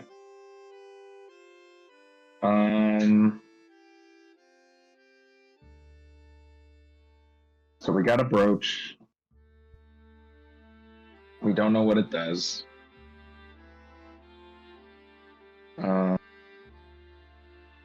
Do I? Oh, I don't. Fuck. Yeah, let's. I investigate.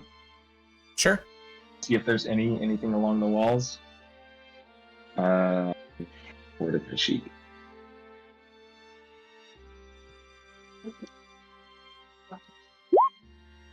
Yeah, I mean, my whatever mechanism you're looking for has to be very simple. I mean, these people could barely like use iron, like they didn't have steel yet. So clearly, if they made like some hidden entrance, it'd have to be a real simple one. And you don't find any simple mechanisms inside the tomb.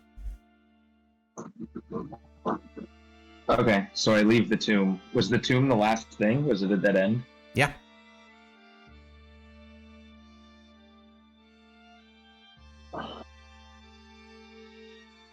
Nothing in the tomb.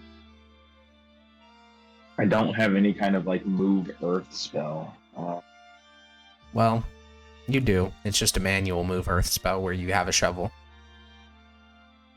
Yeah, I don't have a shovel. Ah. Didn't bring one of those. I open the bag of holding and just start pushing it into the ground. That's what I'll do. No. The chances of the bag bursting and very high. Very high.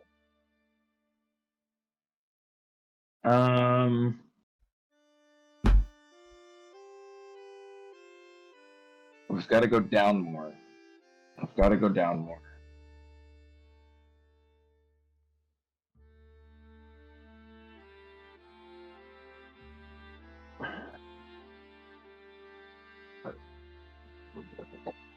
It's got to be something simple.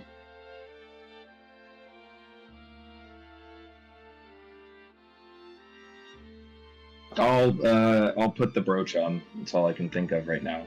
Okay, you put the brooch on.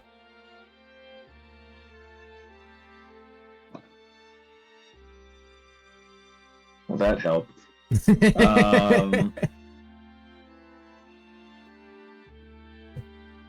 I guess I get out my shield and I try to use it to dig into the earth. I'm so lost on. Yeah, I mean, we're dealing with like a pretty hard packed dirt, but it is still dirt at the end of the day. Like this is not stone or bedrock or anything like that. So you can slowly start to dig into this dried earth with your the edge of your shield.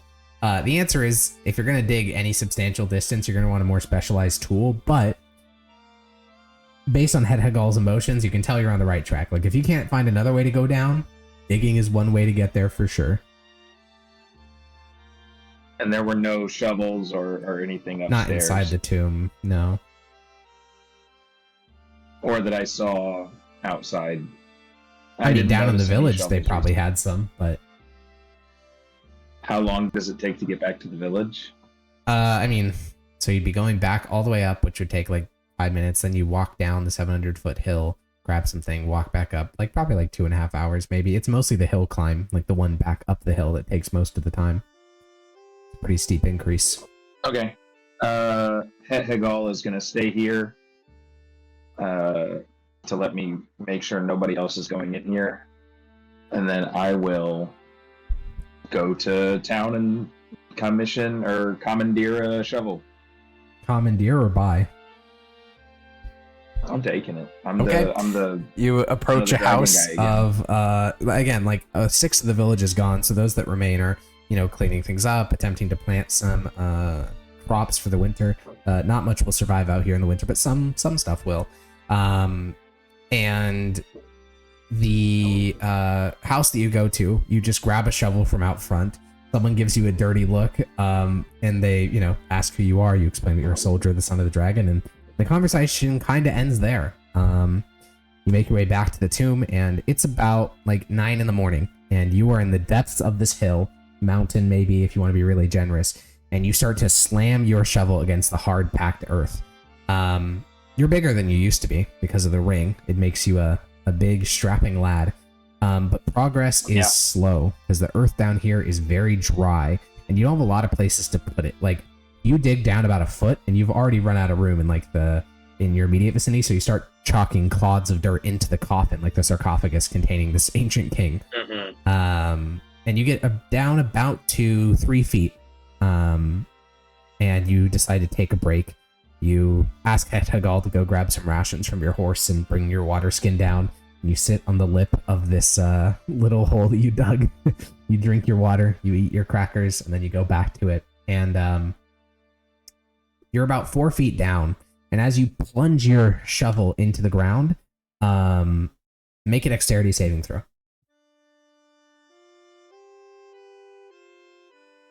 Oh, that's not very good. Okay. The hole, like the bottom of the hole that you were digging, falls out. It falls into an underground chamber. With a 12, you manage to catch yourself, like you just spread your arms out and you catch yourself on the lip of the hole that you dug, and you manage to pull yourself up. And looking down, with the illumination of your torch, about 15 feet beneath you, you can see the bottom of a cavern floor. Though down there, it looks made out of like some sort of dried mud, like a stucco, rather than actual dirt. So it looks like man-made. Okay. Does a 15-foot fall cause damage? It does. Causes 1d10 damage. Also, it'd be hard to get back up. 1d10. Not if I can teleport out, but yeah. All right, I'm going back to town and getting the ladder now. It's like noon. You walk into the town. You go back to the same house. He had like a tool shed. You walk into the tool shed. You're like leaving the tool shed. What else would I might need? Maybe rope. Let me get a crowbar. Let me get a rope. Yep. All right, you walk down, weighed down by like equipment, and the man on his front porch kind of looks at you and he just gives you the dirtiest eyes ever, and he says, "You're bringing those back, right?"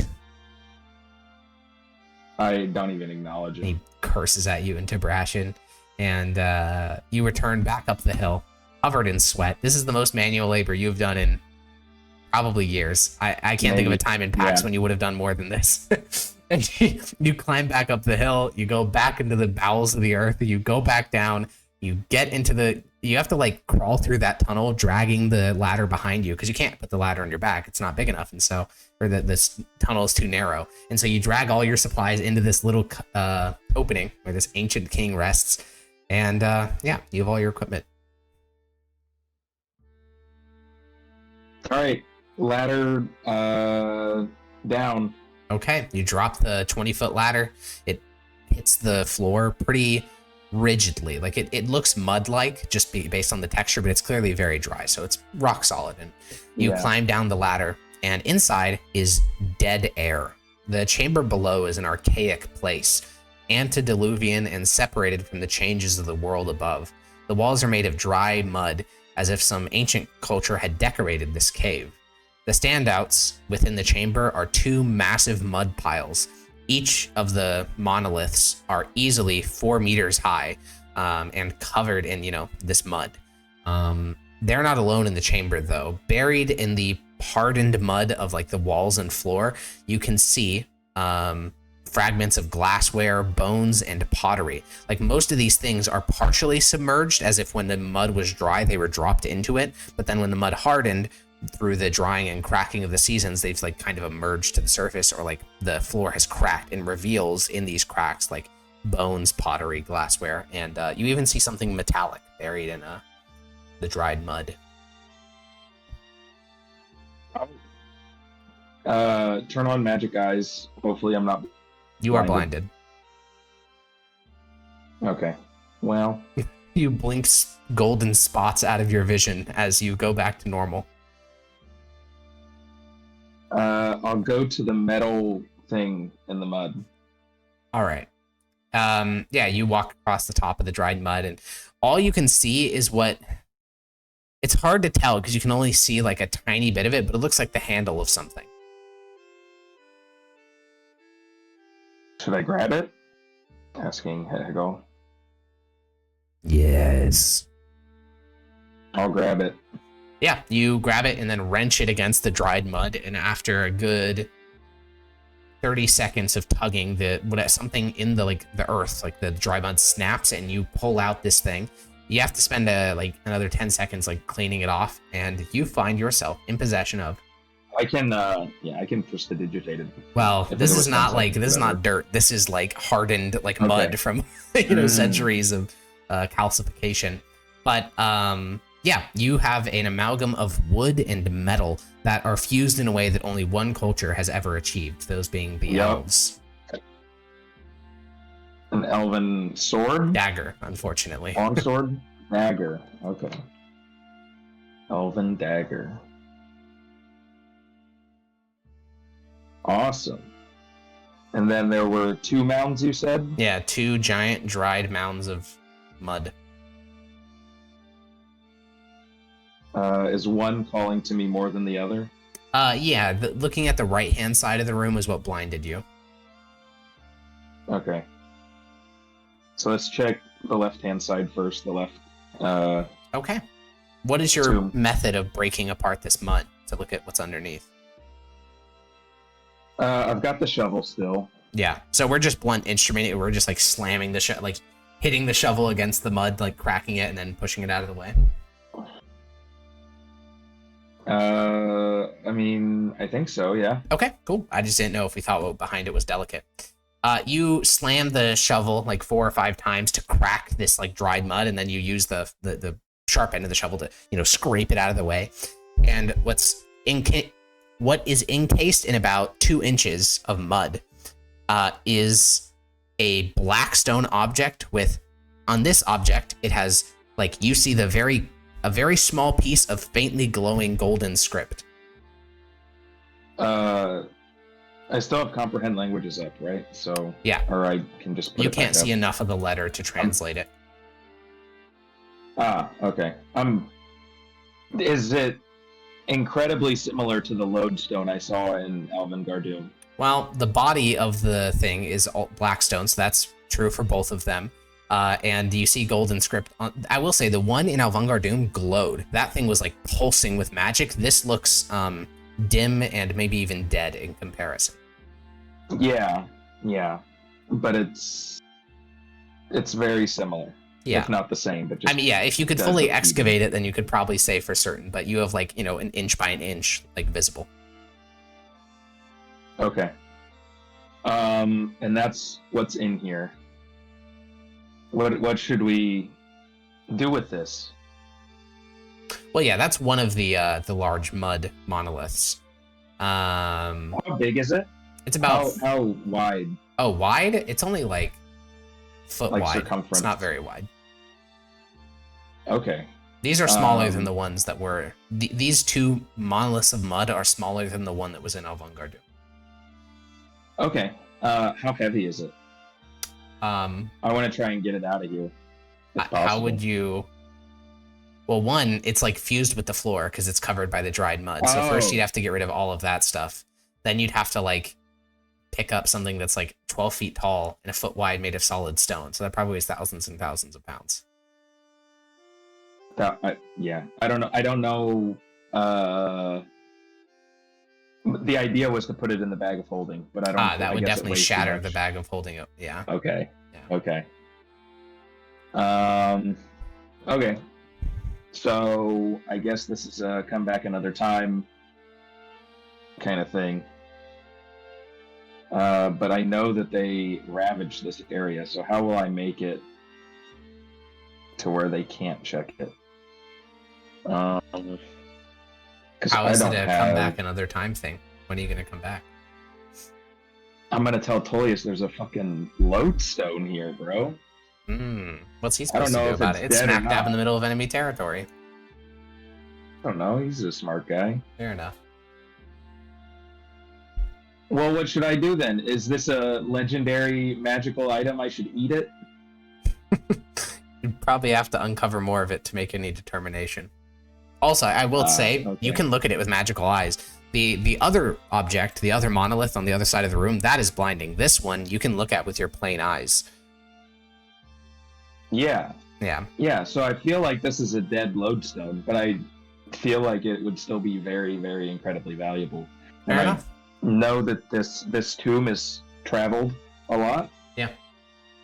People come in here, and if they see, hey, Son of the Dragon Soldier just dug a hole here, or he was over here in this area and now he's gone, so let's go check it out.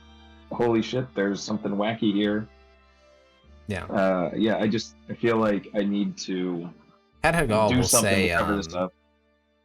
will say, read. Oh, is there more? I can read the rest of it now? No, you can still just see the corner of a single letter. Oh, well, can I clean off? It's intact. It's Yeah. not broken, so I can like uncover all the words. Yeah, I mean, this is the rest of the day if you want to do that. I have no Okay. time crunch. Well, you know. you slam your shovel against this hard-packed mud, and then you scrape it, and then you slam it, and then you scrape it. Every 5 or so minutes, you uncover another little crack of it. And luckily, once you get rid of like a row of it, you can kind of use your crowbar to snap off like all this dried mud, and more of it begins to fall down in sheets. And you will find that this lodestone is actually broken. It's cracked right down the middle. What could cause that? You have no fucking idea, but there is a jagged crack running down the entire center of this lodestone, at least the parts that you uncover of it. But eventually, you can uncover all the text that there is. The one in Alvungar Doom was literally covered on like every single surface in text. That's not the case for this one. This one has about a paragraph of text in one central area of the monolith. And you can actually read it with comprehend languages. However, it is worth noting, this is not Elvish. Elvish is like a language that is similar enough to Common that you would recognize it immediately. This is a lot closer to something like power words, like power word kill, power word stun. The words themselves are imbued with incredibly powerful magic. So think of this as a paragraph long version of power word kill. That's probably the best analogy. But so you could, there is no spoken version of this language, for example. To even speak this paragraph like verbally would take immense magics, but you can read it and the idea can like lodge itself in your brain. It reads, Master of hunts, revelry, and free love. His hunts are to be made for the glory of competition, not for sadistic purposes. His revelry is joyous and raucous and accepting of the eventual end of all there is. His free love is without strings and emphasizes pleasure above all. He is, and so shall he be known until he is unmade. Oh, and the he is like crossed out, or what is it? So there's text there. Comprehend languages does not give you that name. Okay. What was his name? I look at Hegel. You can tell he's thinking for a moment, and then it seems to come back to him. He has been unmade. I do not know. Oh.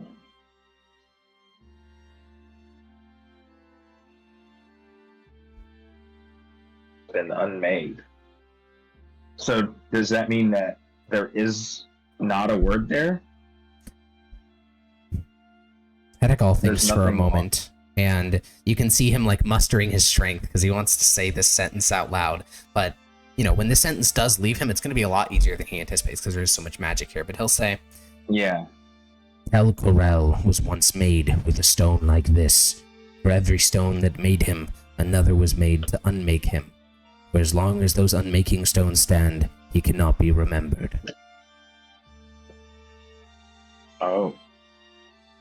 It is like and this the was cowl. A stone. The what? The cowl. Oh. I see.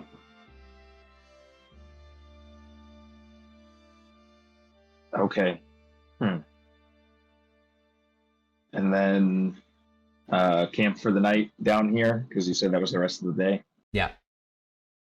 Yeah, I mean, you spend your night in this strange little underground cavern. Luckily for you, because Hetagal will go up to the highest level of this tomb. And at about 1 a.m., a local will kind of drunkenly stumble up the hill. Maybe they're going to check to make sure they didn't forget anything. And Hetagal will scream at them in the voice of like a shrieking bird, and that'll be enough to scare them off. And he informs you of this when you wake up. You can't tell what time it is, but briefly glancing through his eyes, you can see it's about 6 a.m. Your schedule has been turned very good by the traveling here, because you were waking up at the crack of dawn and going to bed when the sun went down. So you wake up at the crack of dawn, eat some rations, so -1, and yeah, you're ready to tackle the day. All right, go to Mound 2. Yeah. Using your shovel, you find a similar surface underneath, but here, the black stone is almost glowing. Like the black stone looks like it has golden veins running underneath the surface, and so it itself kind of glows gold. It's kind of like how, you know, you have blood vessels under your skin, they refract through thin layers of skin above it, and then they glow themselves.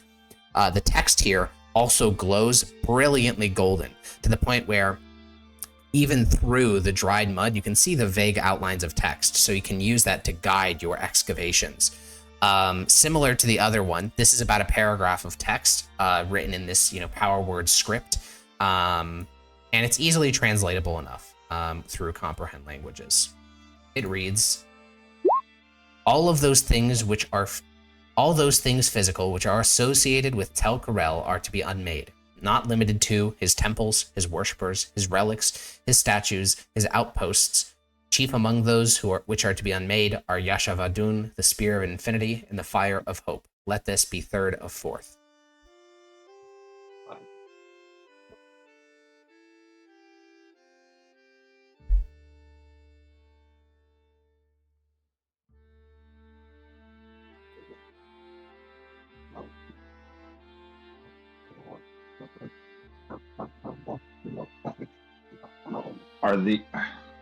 Are these people or things? Hetagal is at your side as you translate this, and he will say, I can no longer remember. So much of Tel Karel, of my life before, is still forgotten.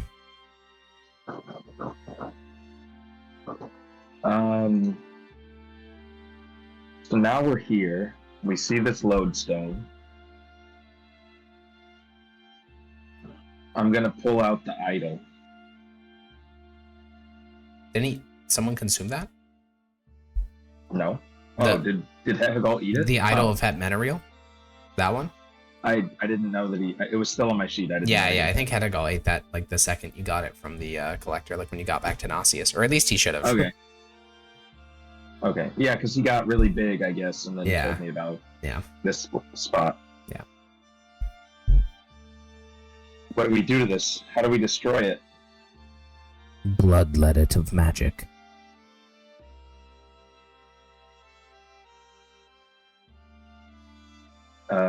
Is that the feature we talked about? No. I need to just take the magic from it? Yeah. I'll try to dispel magic, but I don't know if that's going to work. Yeah, you cast dispel magic on the monolith. There is no noticeable change. And Hetagal will say, with your blade. Oh. I'll pull out Column Rasa and thrust into the stone. Yeah, as you go to thrust, he'll say, be careful. Remain shallow. I won't go too deep. I'll just do a poke. Yeah, you break. Blackstone is a material that the elves used in construction, and to most things, it is impervious. There's a reason why Blackstone structures still stand in a number of different areas in Valoros. There are even great castles and cities built atop Blackstone foundations. The Callum Rasa cuts it. It doesn't cut it easily. This is probably the first material you've encountered that actually puts up quite a bit of resistance to Callum Rasa. It feels like dragging, a knife through peanut butter. But you can, through very slow and careful muscle control, cut a long, thin line along the exposed surface of the lodestone, and you watch as, almost like a bleeding wound, the area around the cut begins to slowly lose its golden coloration. The veins underneath begin to start to fade. And you realize that, similar to the other stone, which is cracked right down its middle, these things are physically containing magic. So if you physically break it, all its magic should leave.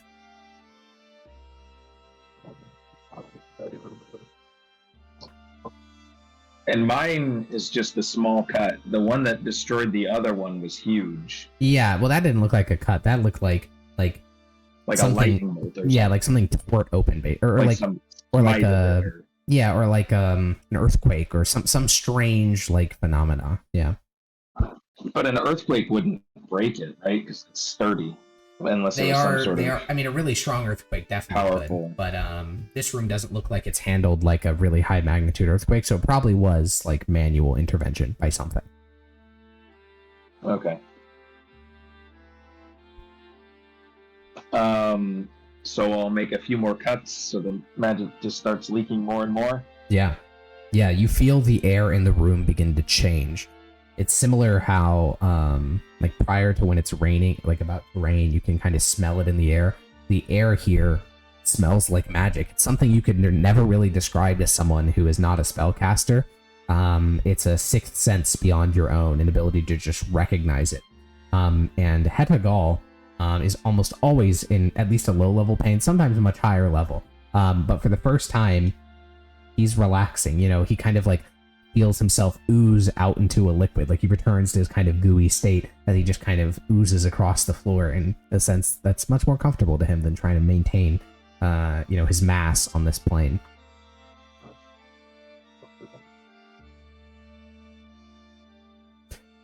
And did we do it?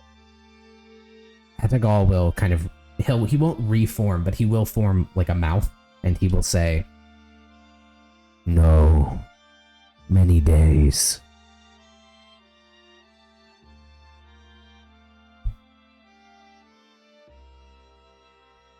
So we return? Did we do what we needed to, or we need to wait here? He thinks for a moment. And, because your bond is so deep with him, you can basically tell the two trains of thoughts he has, which is one, yes, you could leave now and the monolith will bleed all the magic that's left inside of it.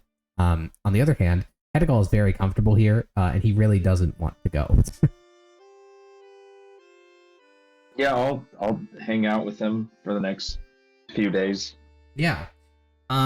Over these next few days, Hetagal is like chatty, like he can talk without really any impediment. He might be wanting to talk now. Yeah.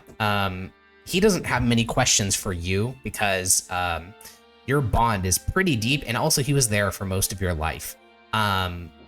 However, you can sense his emotions. You can't really sense his like actual thoughts. Like you don't know like his whole life. So, do you have any questions for Hetagal as you spend 2 days in this underground chamber?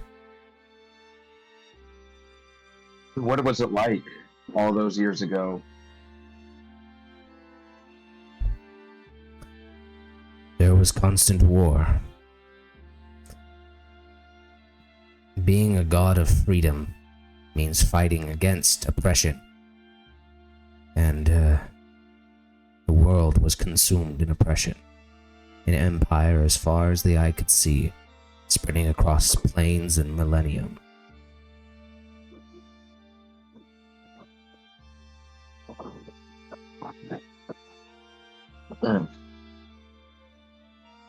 And so you fought a lot. I did not. Telkarel? I was a revealer. I went to slaves in bondage, and the poor and the weary, and I gave them a vision of a future that they could achieve, though none did. Some fought well. Some were great martyrs. Some marched into dragon flame with fanaticism beating in their heart. But not one of our rebellions succeeded against the elves. Their oppression remained. What, do you know how you survived all these unmakings, and what was I the first that you contacted, or and you came back recently and something happened, or have you tried for centuries? I don't think I survived. Not really. I am... He thinks for a moment. And, I mean, he speaks common, because you speak common. You know, he's just been around it. But he has reached a word that he knows in Elvish, but he doesn't actually know how to, the translation. So he would just say... Yeah, I'm tonguesing. Yeah, okay. With tongues, it will translate something like spirit or angel, depending on which... Yeah, it could be either. But he will say, I am an angel. It is not the same for me. And the stuff that I am, the magic fades. I remain a water skin waiting to be filled. I could be dead and dormant for millennium. If the water is refilled, I will return. But yes, you were the first. Before you, I could not think. I could not speak. I don't believe I was alive. How did you find me? I didn't. He did. I was hurtled into your arms.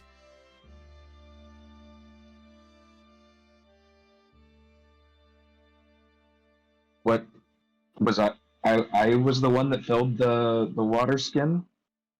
Or the events of the world? Or he did? It is both. There are 4 unmaking stones of Tel Corel. Well, now only one remains after this. That one is the most impotent, the strongest of the unmaking stones, that's which removed Tel Corel's very name. That broke almost 1,200 years ago, during, what you call the Shattering. The second of his stones was broken very recently, only a short few years before I found you. That is what gave him the strength to give me a modicum of awareness, and then he guided me to you. And then through our bond and consumption of magic, slowly the water fills, and I slowly return to my prior self. I remember more too. Yes? I remember that there were once... There is one, I believe you still remember his name. You call him the Elfsbane. He was one of those lost causes that we supported.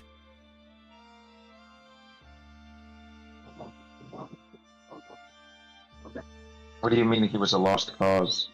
Well, as I said, we are... And Tel Corel is a god of revolution and freedom. There is always something to fight against, but that never guarantees success. We must have waged thousands of uprisings and rebellions and wars, and the elves won every single one of them. Elfsbane was never to be successful. We simply could do nothing other than support him. It is what we were made for. Was Tel Corel unmade before or after the elves fell? Before. He was meant to be a god of leisure and pleasure. In those days, they made gods centered around enjoying their life to the fullest. And when they defined freedom, they thought of elves enjoying vacations by great clean waters at the edge of the empire. They did not think of the many slaves and servants who could benefit from a god of freedom.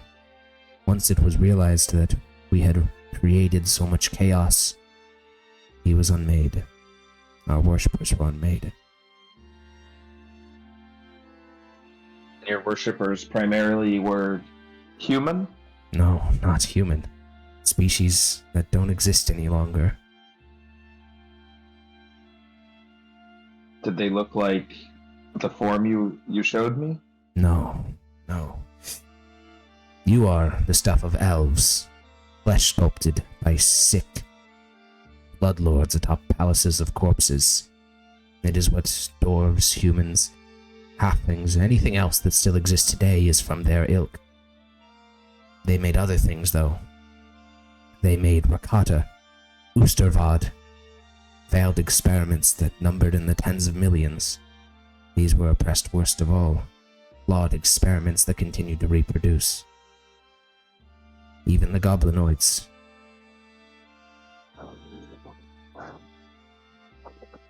And then they created humans and all these races that eventually were able to... Too much for them to fight against? No, I don't think so. I wasn't there to witness it myself, but as I said, with humans and Oostervad and goblins and a dozen other races, we waged war and we lost every time. I don't know what unmade the elves, but I know it wasn't war. I know it wasn't man.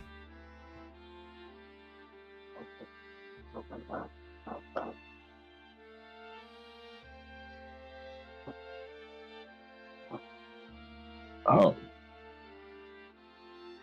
What's the official story from Mythdosia is that, like, we killed all the elves, right? Yeah, well, kind of. So the official story is that at the very end of the Elven Empire, a saint arose, appointed by Aurelian Sol.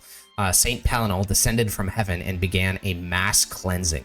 He slaughtered every elf at the edge of the empire. Through great battles, he defeated very famous people, and eventually he was lured into an ambush where he was killed. Shortly after his death, perhaps even in the moments like immediately after his death, Aurelian Sol decided that the great test that had been put upon man by the invention of the elves had run its course, and so every elf in Valeros disappeared. Just like that. Just like that. There was no great climatic battle. They just ceased to exist.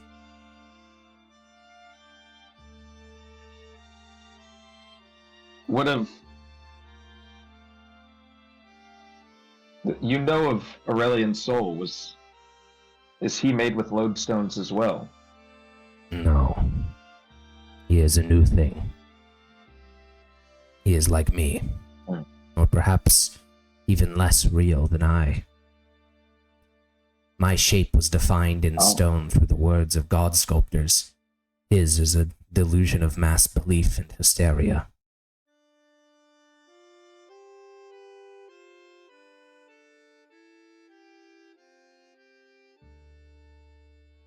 What do you want to happen once we destroy the last lodestone?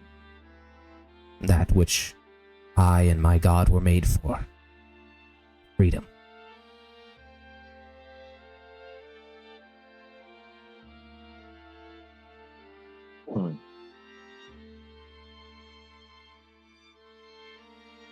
What does that mean? Like every form of hierarchy must be dissolved, or what do you like? Mother to son, or king to his people? Yes. Is there still freedom within that, or is that inherently oppressive? There can be no freedom if others can dictate unto you that which you must do. And yet, even utter chaos, there is no freedom in that, for one has no control over what they do. That is why Tel Corel is not just the god of freedom, but of change and the temporary. Things must change. There must be a constant ebb and flow. Freedom dissolved into tyranny, dissolved back into freedom.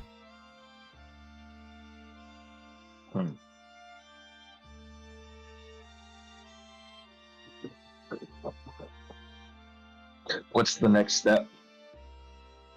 The last lodestone is inaccessible to you in your physical abilities. After the stone is broken, I shall achieve ascension in Tel Corel Apotheosis. With a god reborn and an angel at his side, we shall seek others. Bring freedom to a world much in need of it.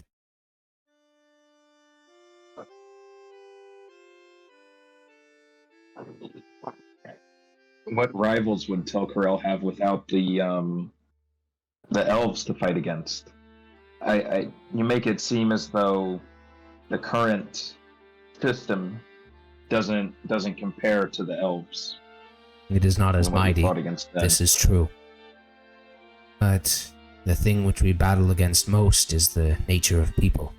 People wish for communal connection. They wish for someone else to tell them what to do, if only to remove the burden from their own shoulders. We will save that revolution for another time. For now, there are places of immense suffering. I cannot see them. But once this stone is broken, my eyes will truly open. I will hear the cries of the sick and the weary, just as you lay in that alleyway, begging for something to fill your hunger and to save you from a life of misery. There are thousands, perhaps tens of thousands of others in that exact same moment of their lives. I can turn them into weapons, weapons of justice.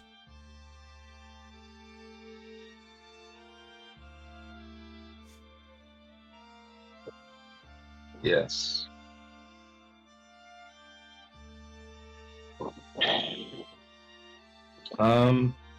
What else do I need to tackle? Because this is probably the one chance I have to just get free answers. Yep. Oh, God. What of well, some things I don't know are that you would know about. They might have been when you were asleep, such as like the mist wall, the scope of the world, Yes. the eternal storm. Those were before my time. The shattering was while I slumbered, and the mist wall has been there since I've existed. I know there are things beyond it, though. The Elven Empire was not constrained by it. It went to other worlds.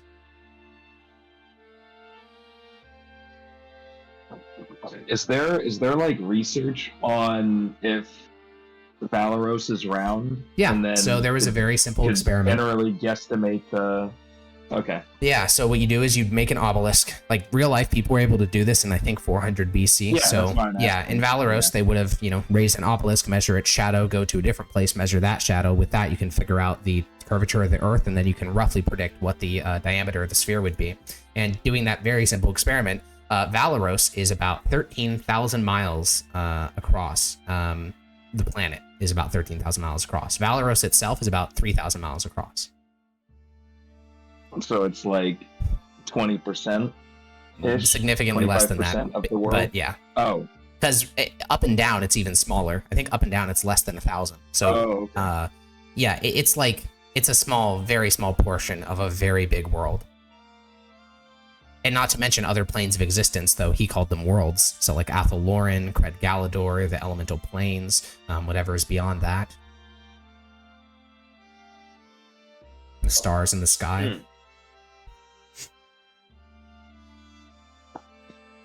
What about the realm of souls that you rescued me from? What is that? It is the realm of gods, or the And the hounds. The hounds were there before I was. But for that realm, it is the place of magic. Belief, turned into physical shape. It is the place where gods reside. It is where Alvangardum is.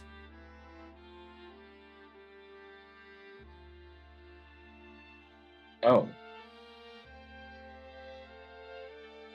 Was the veil also there before? Yes. We were born late into the elven existence. I don't even know how long their empire existed for. It has been 4,000 years since its fall, and yet it seems as if it has always been before that.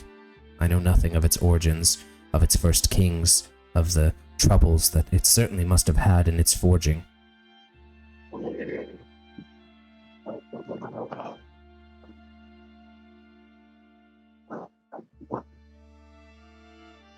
What do the Fae think of Telkarel? They've asked us multiple times, and they have a keen interest in you.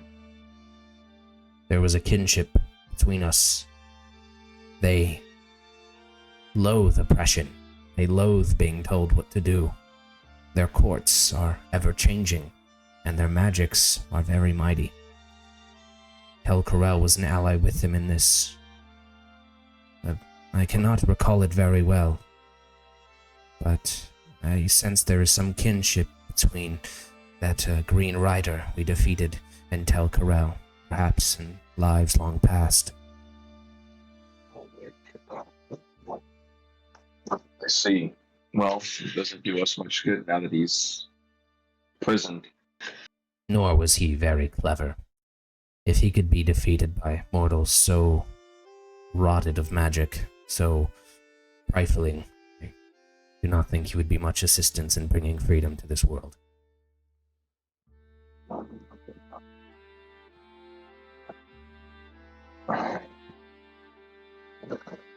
Will there be others? If I was the first. Oh yes. That is my role, you see. It is why I was the first one that was awoken. My duty is revelation.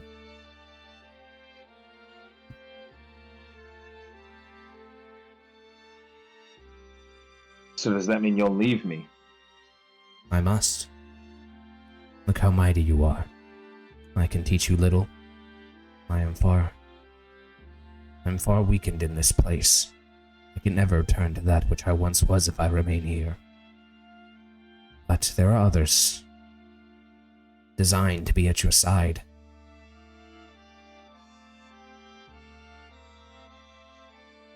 Was it the elves that unmade Tel Corel? Yes. Or did others think he was too dangerous? Only the god sculptors could have done this, and only the elves could be god sculptors.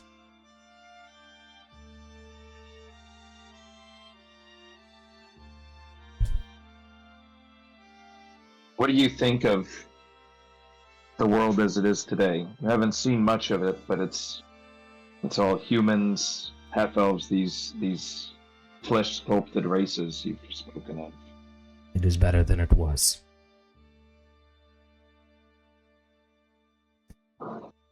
I think you think humans are better than elves and dwarves and No. hobgoblins? You are all from the same source. One cannot be better than another. It is just that in the Elven Empire, there was a mine. The mine had no name. Well, the name was the mine. All in the Empire knew it when it was referred to. It was so deep that it scraped the womb of the world. Millions of souls disappeared into that mine each year, digging up ore and dirt and rock. That mine claimed more lives every year than the chaos which consumes the world now. The Elven Empire was a construct and monolith of evil. Anything that followed it would have been better. What did they do in the mine? They dug. They dug until their bodies broke. It was a punishment. They weren't No. getting anything out of the ground?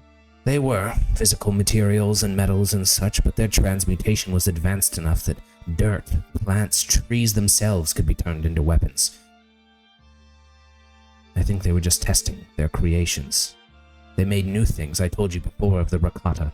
These were made to be miners, tough, sturdy men, warriors. They were brave and communal, but they proved too brave, too communal. Unlike the dwarves, they were not driven mad with pride. And so they were disposed of. Dragonfire consumed a lot of them. What did they look like? They were squat creatures, perhaps 3/4 of your height, with red skin. They had a chitinous bone material that formed armor as thick as your plate around them, so they could survive the depths, and they could see in the dark as well as they could see in the daylight, but unlike goblins, they did not scourge from the light. They operated well within both. And what of the dragons? Are they also elven creations? I don't know. They were there before I was. Though I notice you do not have many today. We have seen none in our travels, where once they would have flown the sky every day. There are rumors of them still being around, but I've not seen as either. In the days of the elves, they were ridden as mounts by elven dragon lords. There was that wormling you ate, but that's not a dragon. No. Oh.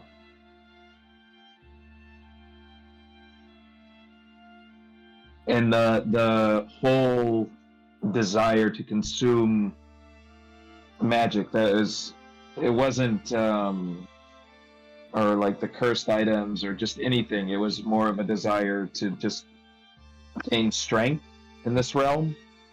With every consumption, El Corel could more think. For every struggle I have overcome to simply speak my mind, El Corel suffers that to even think a single thought. It took every ounce of strength he had built up over centuries just to send me to you, for only his first unmaking stone had been unmade at that point. So yes, every little bit of magic allowed for him to think. It allowed for him to enter your dream. It allowed for me to exist and grow and return to the shape that I should have been all along. But with this stone's unmaking, you have contributed more than 1,000 items. And the souls that we can consume. What of those? Much the same. They are magical material. It doesn't, there's no conflict there with being free and having your soul taken? Freedom is a horrifically bloody thing. It is not something to be taken lightly or to say as an epitaph. True freedom involves dead bodies and barricades and martyrs. They had to die for the restoration of Tel Corel.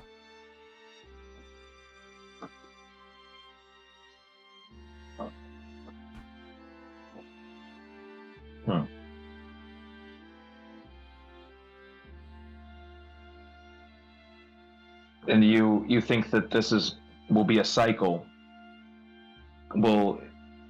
And so what happens once Tel Corel gets his full freedom? Are we going to rest and then have tyranny build its way back up and then destroy it again? You will continue as you have. But we shall find the sick and the weary, and we shall empower them. But it is an unfortunate fact that what was once the oppressed, in many cases, can become the oppressor. I could provide you with examples, but none are remembered, I am sure. And so, once those oppressed have become the oppressors, we shall assist their oppressed, and so the blood shall continue to flow.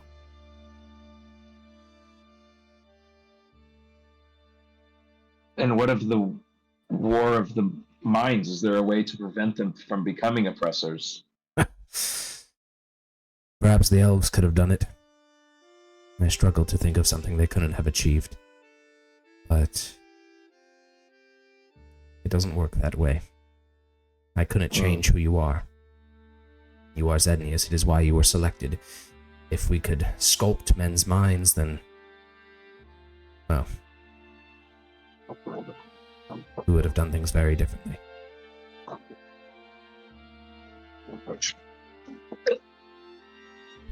I see. But this is the beauty of it. There are other gods, ones which I suspect are no longer remembered, though I remember them. There was one of the name of Narbal Samum. He was made shortly before Tel Corel was unmade. He was a god of stagnation. That is a horror far worse than anything Tel Corel would ever wish to achieve. Tel Corel wishes to see ambition and freedom and people rising up and creating new things. There are some gods who wish to watch the world stagnate in a morass of unnatural unlife.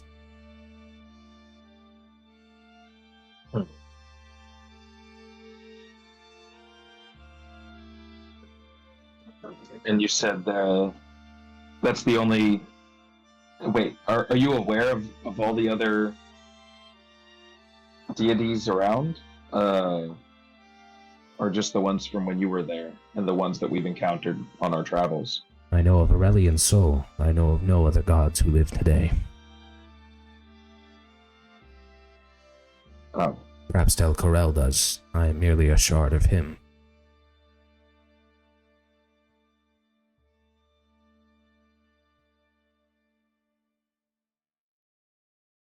And you can't look into the realm of souls to see? Or, yeah, Until the final unmaking and... stone is unmade, I cannot do that. I simply return to Avantgarde. Okay. So you...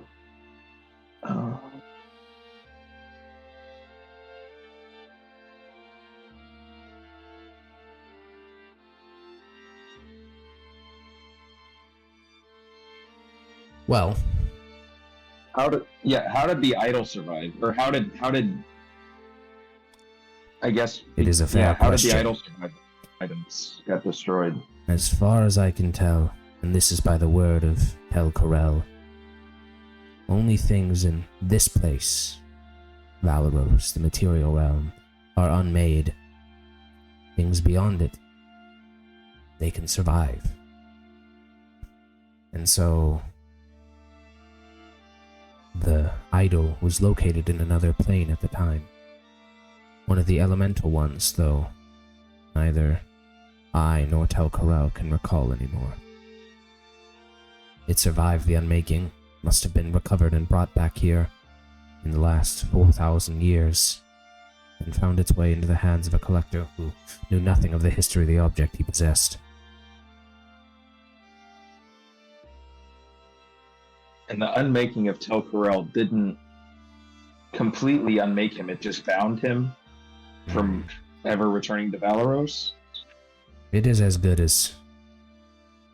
If the unmaking stones are never unmade themselves, it is as good as death. Without magic, gods wither.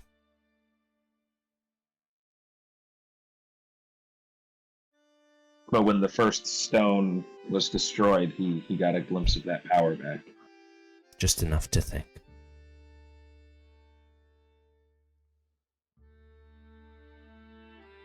Yeah, I think I'm out of questions. That's fine. Yeah. You will remain there for another day or so, and you'll actually get to know Hetagal. I mean, Hetagal is not much of a, up to this point, hasn't been much of a personality. He's just been a little ball with emotions, but a limited ability to communicate them. Certainly not his, like, moral philosophy. But the impression, I mean, you just talked to him, but I mean, the impression of Hetagal is that he's like a genuine fanatic, which makes sense. He's an angel. He's like literally a subset of a god with a very like acute moral position. How does Zednius feel about that? I mean, I'm not a fanatic, right? So Yeah. I'm wondering why I was picked. Yeah. It's he didn't answer my like mother to child question in a way that Zednius resonated very well with, Yeah. because I mean, like, I always obey Tullius. You do. Of course. You certainly do. And I think that's the way things probably should be done. Yeah. Do you think Some of the stuff made sense, but then it's like I also have to separate my reasoning from Zednius's, right? Yeah. So it's... Well, that's what I was gonna say. Like, I have to Zednius think is not that very Zednius- loyal to the Mythosian Empire. Like, he supports No. Tullius, and Tullius wants to literally like profane every sacred institution of that country. So it's clearly not the Mythosian Empire. There's just something about that familial connection, which, you know, Hetagal doesn't seem to really support at all. No. Yeah. Okay. Well, you leave the tomb after 2 days. You find that, luckily, no one has searched it, though your horse is gone. Someone stole your horse in the last 2 days. No. So you are horseless and rationless as you emerge from the tomb. No, there's 30 rations in the bag. Oh, okay. So you're just horseless as you They were emerge from the split. tomb. Yeah. Okay. Well, that sucks.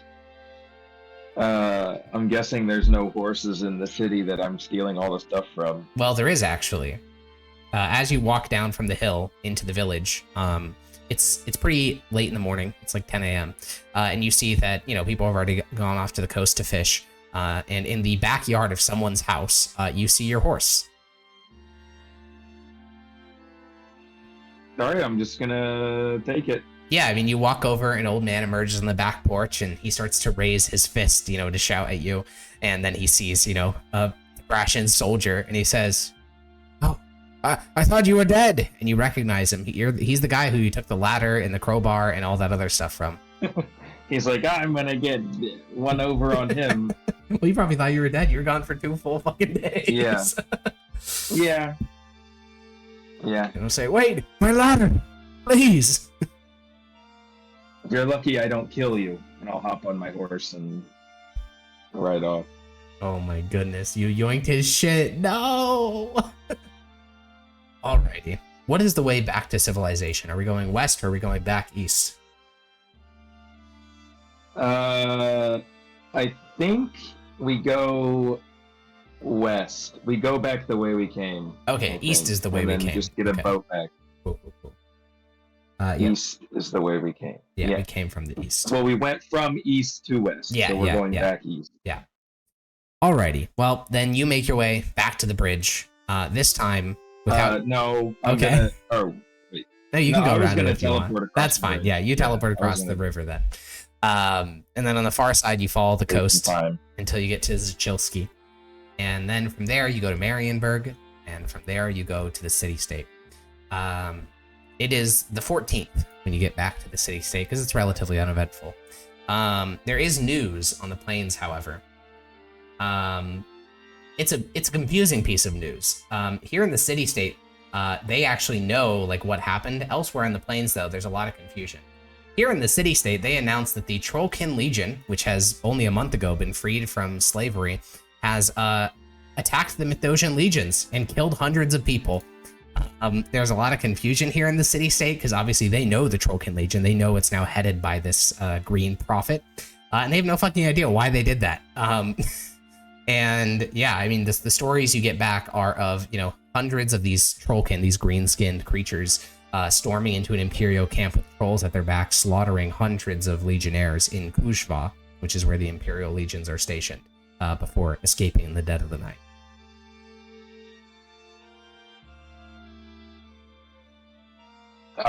Okay. Yeah. I mean, Zednius thinks that either they're just crazy demons or they aligned with the Son of the Dragon. Yeah, either or, honestly. And if you get on a boat, you should get back just in time as long as nothing fucked up happens in the Kalcha Straits. Yeah. I want to check the university, though, since it's free. Sure. About the Jagelion Empire, or King. Yeah, you go to the historical wing of the building, and you go to their library, and you ask the librarian for any texts on Jagelion. And she seems a bit confused, but then she'll nod and say, "You mean the tribe?" Yes. "I believe we have one text. It's a newer piece of research." And she'll bring you to a little reading room on the second floor balcony. And you're lucky because this text was written by a native of the city-state, so this is clearly a relatively new piece of information. But his analysis is basically that prior to the Tabrashan Empire, which is the Mizdagoth Empire, prior to the Reginian Republic, prior to the Protonic Empire, which was in the 600s, back in around 200 after the Shattering, which is about 1,000 years ago, he identifies that there were 3 separate tribes on the eastern Tabrashan plains, one of them being the Jagelion. And that's about it. That took a lot of effort for him to discover that. Because he doesn't have radiocarbon dating. He has to date things based on what historical events they know happened. And almost every historical site he went to of this culture talks about a great flood which broke the earth. And then, wait, there might have been one other thing at the library I wanted to check. Oh, or the university, because I want to get this brooch identified. Can I get a quote on how much that costs? Yeah, what level is identify? Like the spell? First or second. Okay, roll a d4. Identify, if I want to check real quick. For 1 and 2, it's the same, yeah. So just roll a d4. Oh, okay. You will be charged 40 gold to identify it. 40? Okay, 40. I'm not gonna pay that. That's a bit ridiculous It's when a we have lot. a wizard in the party. For sure. Yeah. Alrighty. Well, you commission a boat back home. It'll cost you 8 silver. Okay. And you climb atop the boat. As it begins the long, meandering journey home, roll me a d100.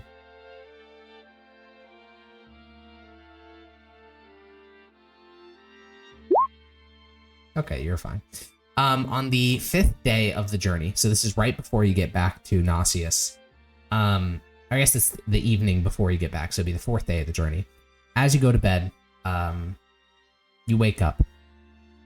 And in a moment, you know this is not real, but it's also not a dream. It is a vision. Your soul has been separated from your body and brought to this place. You are in a jail cell. On the ground around you lays links of broken chain. You feel joy. You wish to skip and jump. The door to your jail cell has been burst outward as if the previous prisoner in this jail cell was able to conjure the force of a demigod and rip the door off its hinges. Then, you see light from outside of your cell. Golden light. In the past thing, golden light has been a bit horrifying. It's the golden eyes of inquisitors, the golden light of smiting, distrustful eyes of members of the clergy, but here, the golden light spurns you to your feet. It rushes into the cell and surrounds you. It is joy and happiness and love and freedom. A love so deep you find yourself tearing up. Then, this golden light presses against your lips, and it tries to enter into you. Do you let it? And it's golden, the same color of Aurelian Soul Golden? Like the exact same? Not the Or exact similar? same, but it's similar. It's coming in. It's coming in. All right, the golden light passes through your lips and fills every piece of you. You become aware of its immensity and your finitude. That light carries you, and the world around you melts away. Only you and the love and the light. But the light nudges for you to open your eyes, and you do so. You are flying, not by winged boots or magic, but by the light holding you aloft. You float high in the air over a black stone city. Ever since you were a boy, this place was a ruin, or haunted with ghosts and specters of millennia past. But in this moment, the city is awash with golden light. Beneath white clouds, you see golden balls of light flying and playing. In the streets, you see towering creatures of ink walk and talk and prepare. At the center of it all, you see a golden tower with chains broken. A voice, both deafening and a whisper, both harsh and filled with love, says but one phrase. Thank you. And you wake up in the boat the following morning.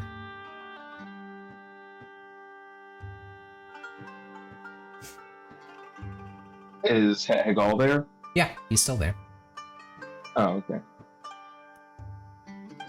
You get back to Nauseous the next day, and Hegal is buzzing with anticipation. He doesn't say much. The difficulty of speaking has returned, but he eagerly, he sometimes rolls ahead of you, like as you're walking through the street. And is there anything you would like to do today, which may be your last day with Hegal, in the city of your birth? What did it seem like Hegal had the most joy doing? Besides eating magic items, I guess. Yeah, I mean, the most joy would probably be when he is not here, like when he's unsummoned, which is just a really unfortunate fact that has little to do with you.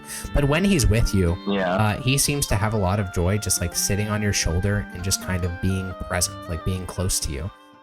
There are days where you would lay in bed and he would just lay on your shoulder or your chest, and he seemed contented.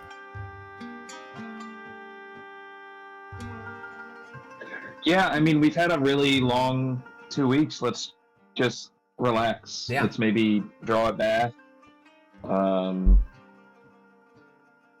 Just take a day for ourselves. Yeah, it's a slow day. You report We don't into get a lot the of those. Master of Judges and let him know you're back. You got there with literally like the day that your rest ended. So you get this final day to yourself. And before you go to sleep that night, Etagal kind of curls up. Kind of spheroids himself. Like, he's already very liquidy, but he kind of turns himself into a sphere and like kind of nuzzles into your neck. And then when you fall asleep, dreams fade and reality fades, and you return to the land of golden cities. You stand now at the apex of that black stone tower in the center of Alvungar Doom. Once in this room, there was only a lodestone, shackled and chained. But now there is a menagerie of creatures. 3 trunked humanoids, feathered balls of golden light, chimeras of ink and flesh. Each looks at you, not with the pained expression of Het Hagal, but with reverence and appreciation. In the center of the chamber, where once there was a lodestone, there is now a throne. The throne is a milky white stone, curling in such intricacies it could never be sculpted by hand or man. It is a singular work of art that depicts scenes that without context mean nothing to you. A hero with a chalice atop a pile of bodies, humanoids being whipped with smiles on their faces. Sitting on that throne is he. He has no physical form, what truly mighty God does. His presence is there, however. It is awe-inspiring, elevating, and yet something still holds him back. Zednius, you hear your own voice emanate from the throne. Bear witness, for one day they shall call you Tyr Edain.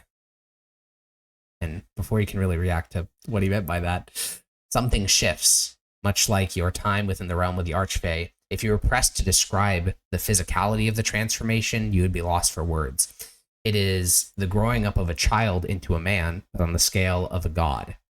El-Corel's Apotheosis, a remnant, a haunting spirit, ascending back into godhood. When it is over, you're unsure whether it's been seconds or hours, but the city grows brighter now. The light thrums in rhythm to El-Corel's heartbeat. The skies above are fluffy white clouds. It is paradise. Heaven. The vision doesn't end, though. The eyes of the angels remain on you, and the attention of El-Corel as well. El-Corel's speaking in your voice says, Het Hagal, Archangel of Revelation, come forth. And the crowd of angels part, and Het Hagal meanders forward. He is, as you know him, a rounded ball of blackened goo with pained eyes and vestigial wings. The other angels seem to regard him with pity. He will approach you and say, It has been an honor. I'll give him a hug. yeah, you hug his little rounded body, and with vestigial wings and a pseudopod, he wraps them around your upper shoulders. And then he half rolls and half waddles before Tel-Corel at the base of the throne of God. Then his body begins to change. It is a swift transformation, as if something within Het Hagal burst out of him. The creature that stands before you moments later is divine. It is 3 meters tall with 3 faces. Each face bears a mask of a different metal, a mithril face with a shouting expression, a platinum face weeping, and a gold face laughing. Beneath these are 6 great black wings curled against the torso of Het Hagal. His torso is muscular with pale gray flesh beneath. 6 arms emerge from that torso, each holding a curved blade with divine fire. Kalamrasa is among them. All of this is atop 3 muscular legs. The heads rotate so that each may look at you. Then Het Hagal places a single hand on your shoulder, and from behind the mask, the eyes that once looked at you, filled with pain, now look filled with wisdom and age. And in a single swift action, the wings of Het Hagal unfold. He flies into the fluffy white clouds of Alvungar Doom. You watch as he flies through the clouds, spinning and turning. And just as he exits sight, the vision fades, and you awake in your bed. It is still the dead of night. You know that Het Hagal and Kalamrasa are both gone. However, sitting next to you on your bed is a blade. It is made of black stone, a glass-like material with immense smoothness and a blisteringly sharp edge. Oh, the hilt. As you touch the blade, you hear a voice in your head. Well, well, well. Are you the one I'm to serve? Who are you? I am Menariel. Are you of, did Hegel send you? I was sent by the Archangel, yes.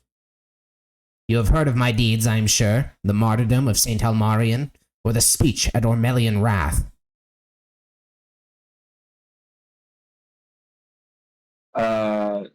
I can't say that I have. It's been a long time since your group was in power.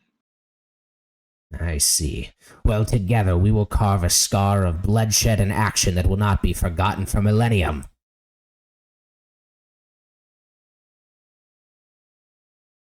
What does the sword look like? What kind of sword? Yeah, it's a thin, narrow blade. It's very similar to Callum Rasa. The material is the major difference. This is made of a sort of like glass-like material rather than, the weird, gooey blade of Callum Rasa. Okay. And as you mourn the loss of Hetagal, Head Menariel will not stop talking. This will likely be a problem going forward. Hetagal was a quiet, contemplative creature. He had difficulty speaking due to the pain of being here. None of that seems to impede Het Menariel, and for him, he's picking up right where he left off as an angel of action and bloodshed and violence. So yeah, that'll be something for you to navigate in the future. Is it all telepathic, or is it? Yeah, audible? he cannot literally speak, and he can only speak when you're touching him as well. Okay. Yeah. But we will discuss the logistics of that. We'll also discuss your 14th level feature and maybe some other things next time.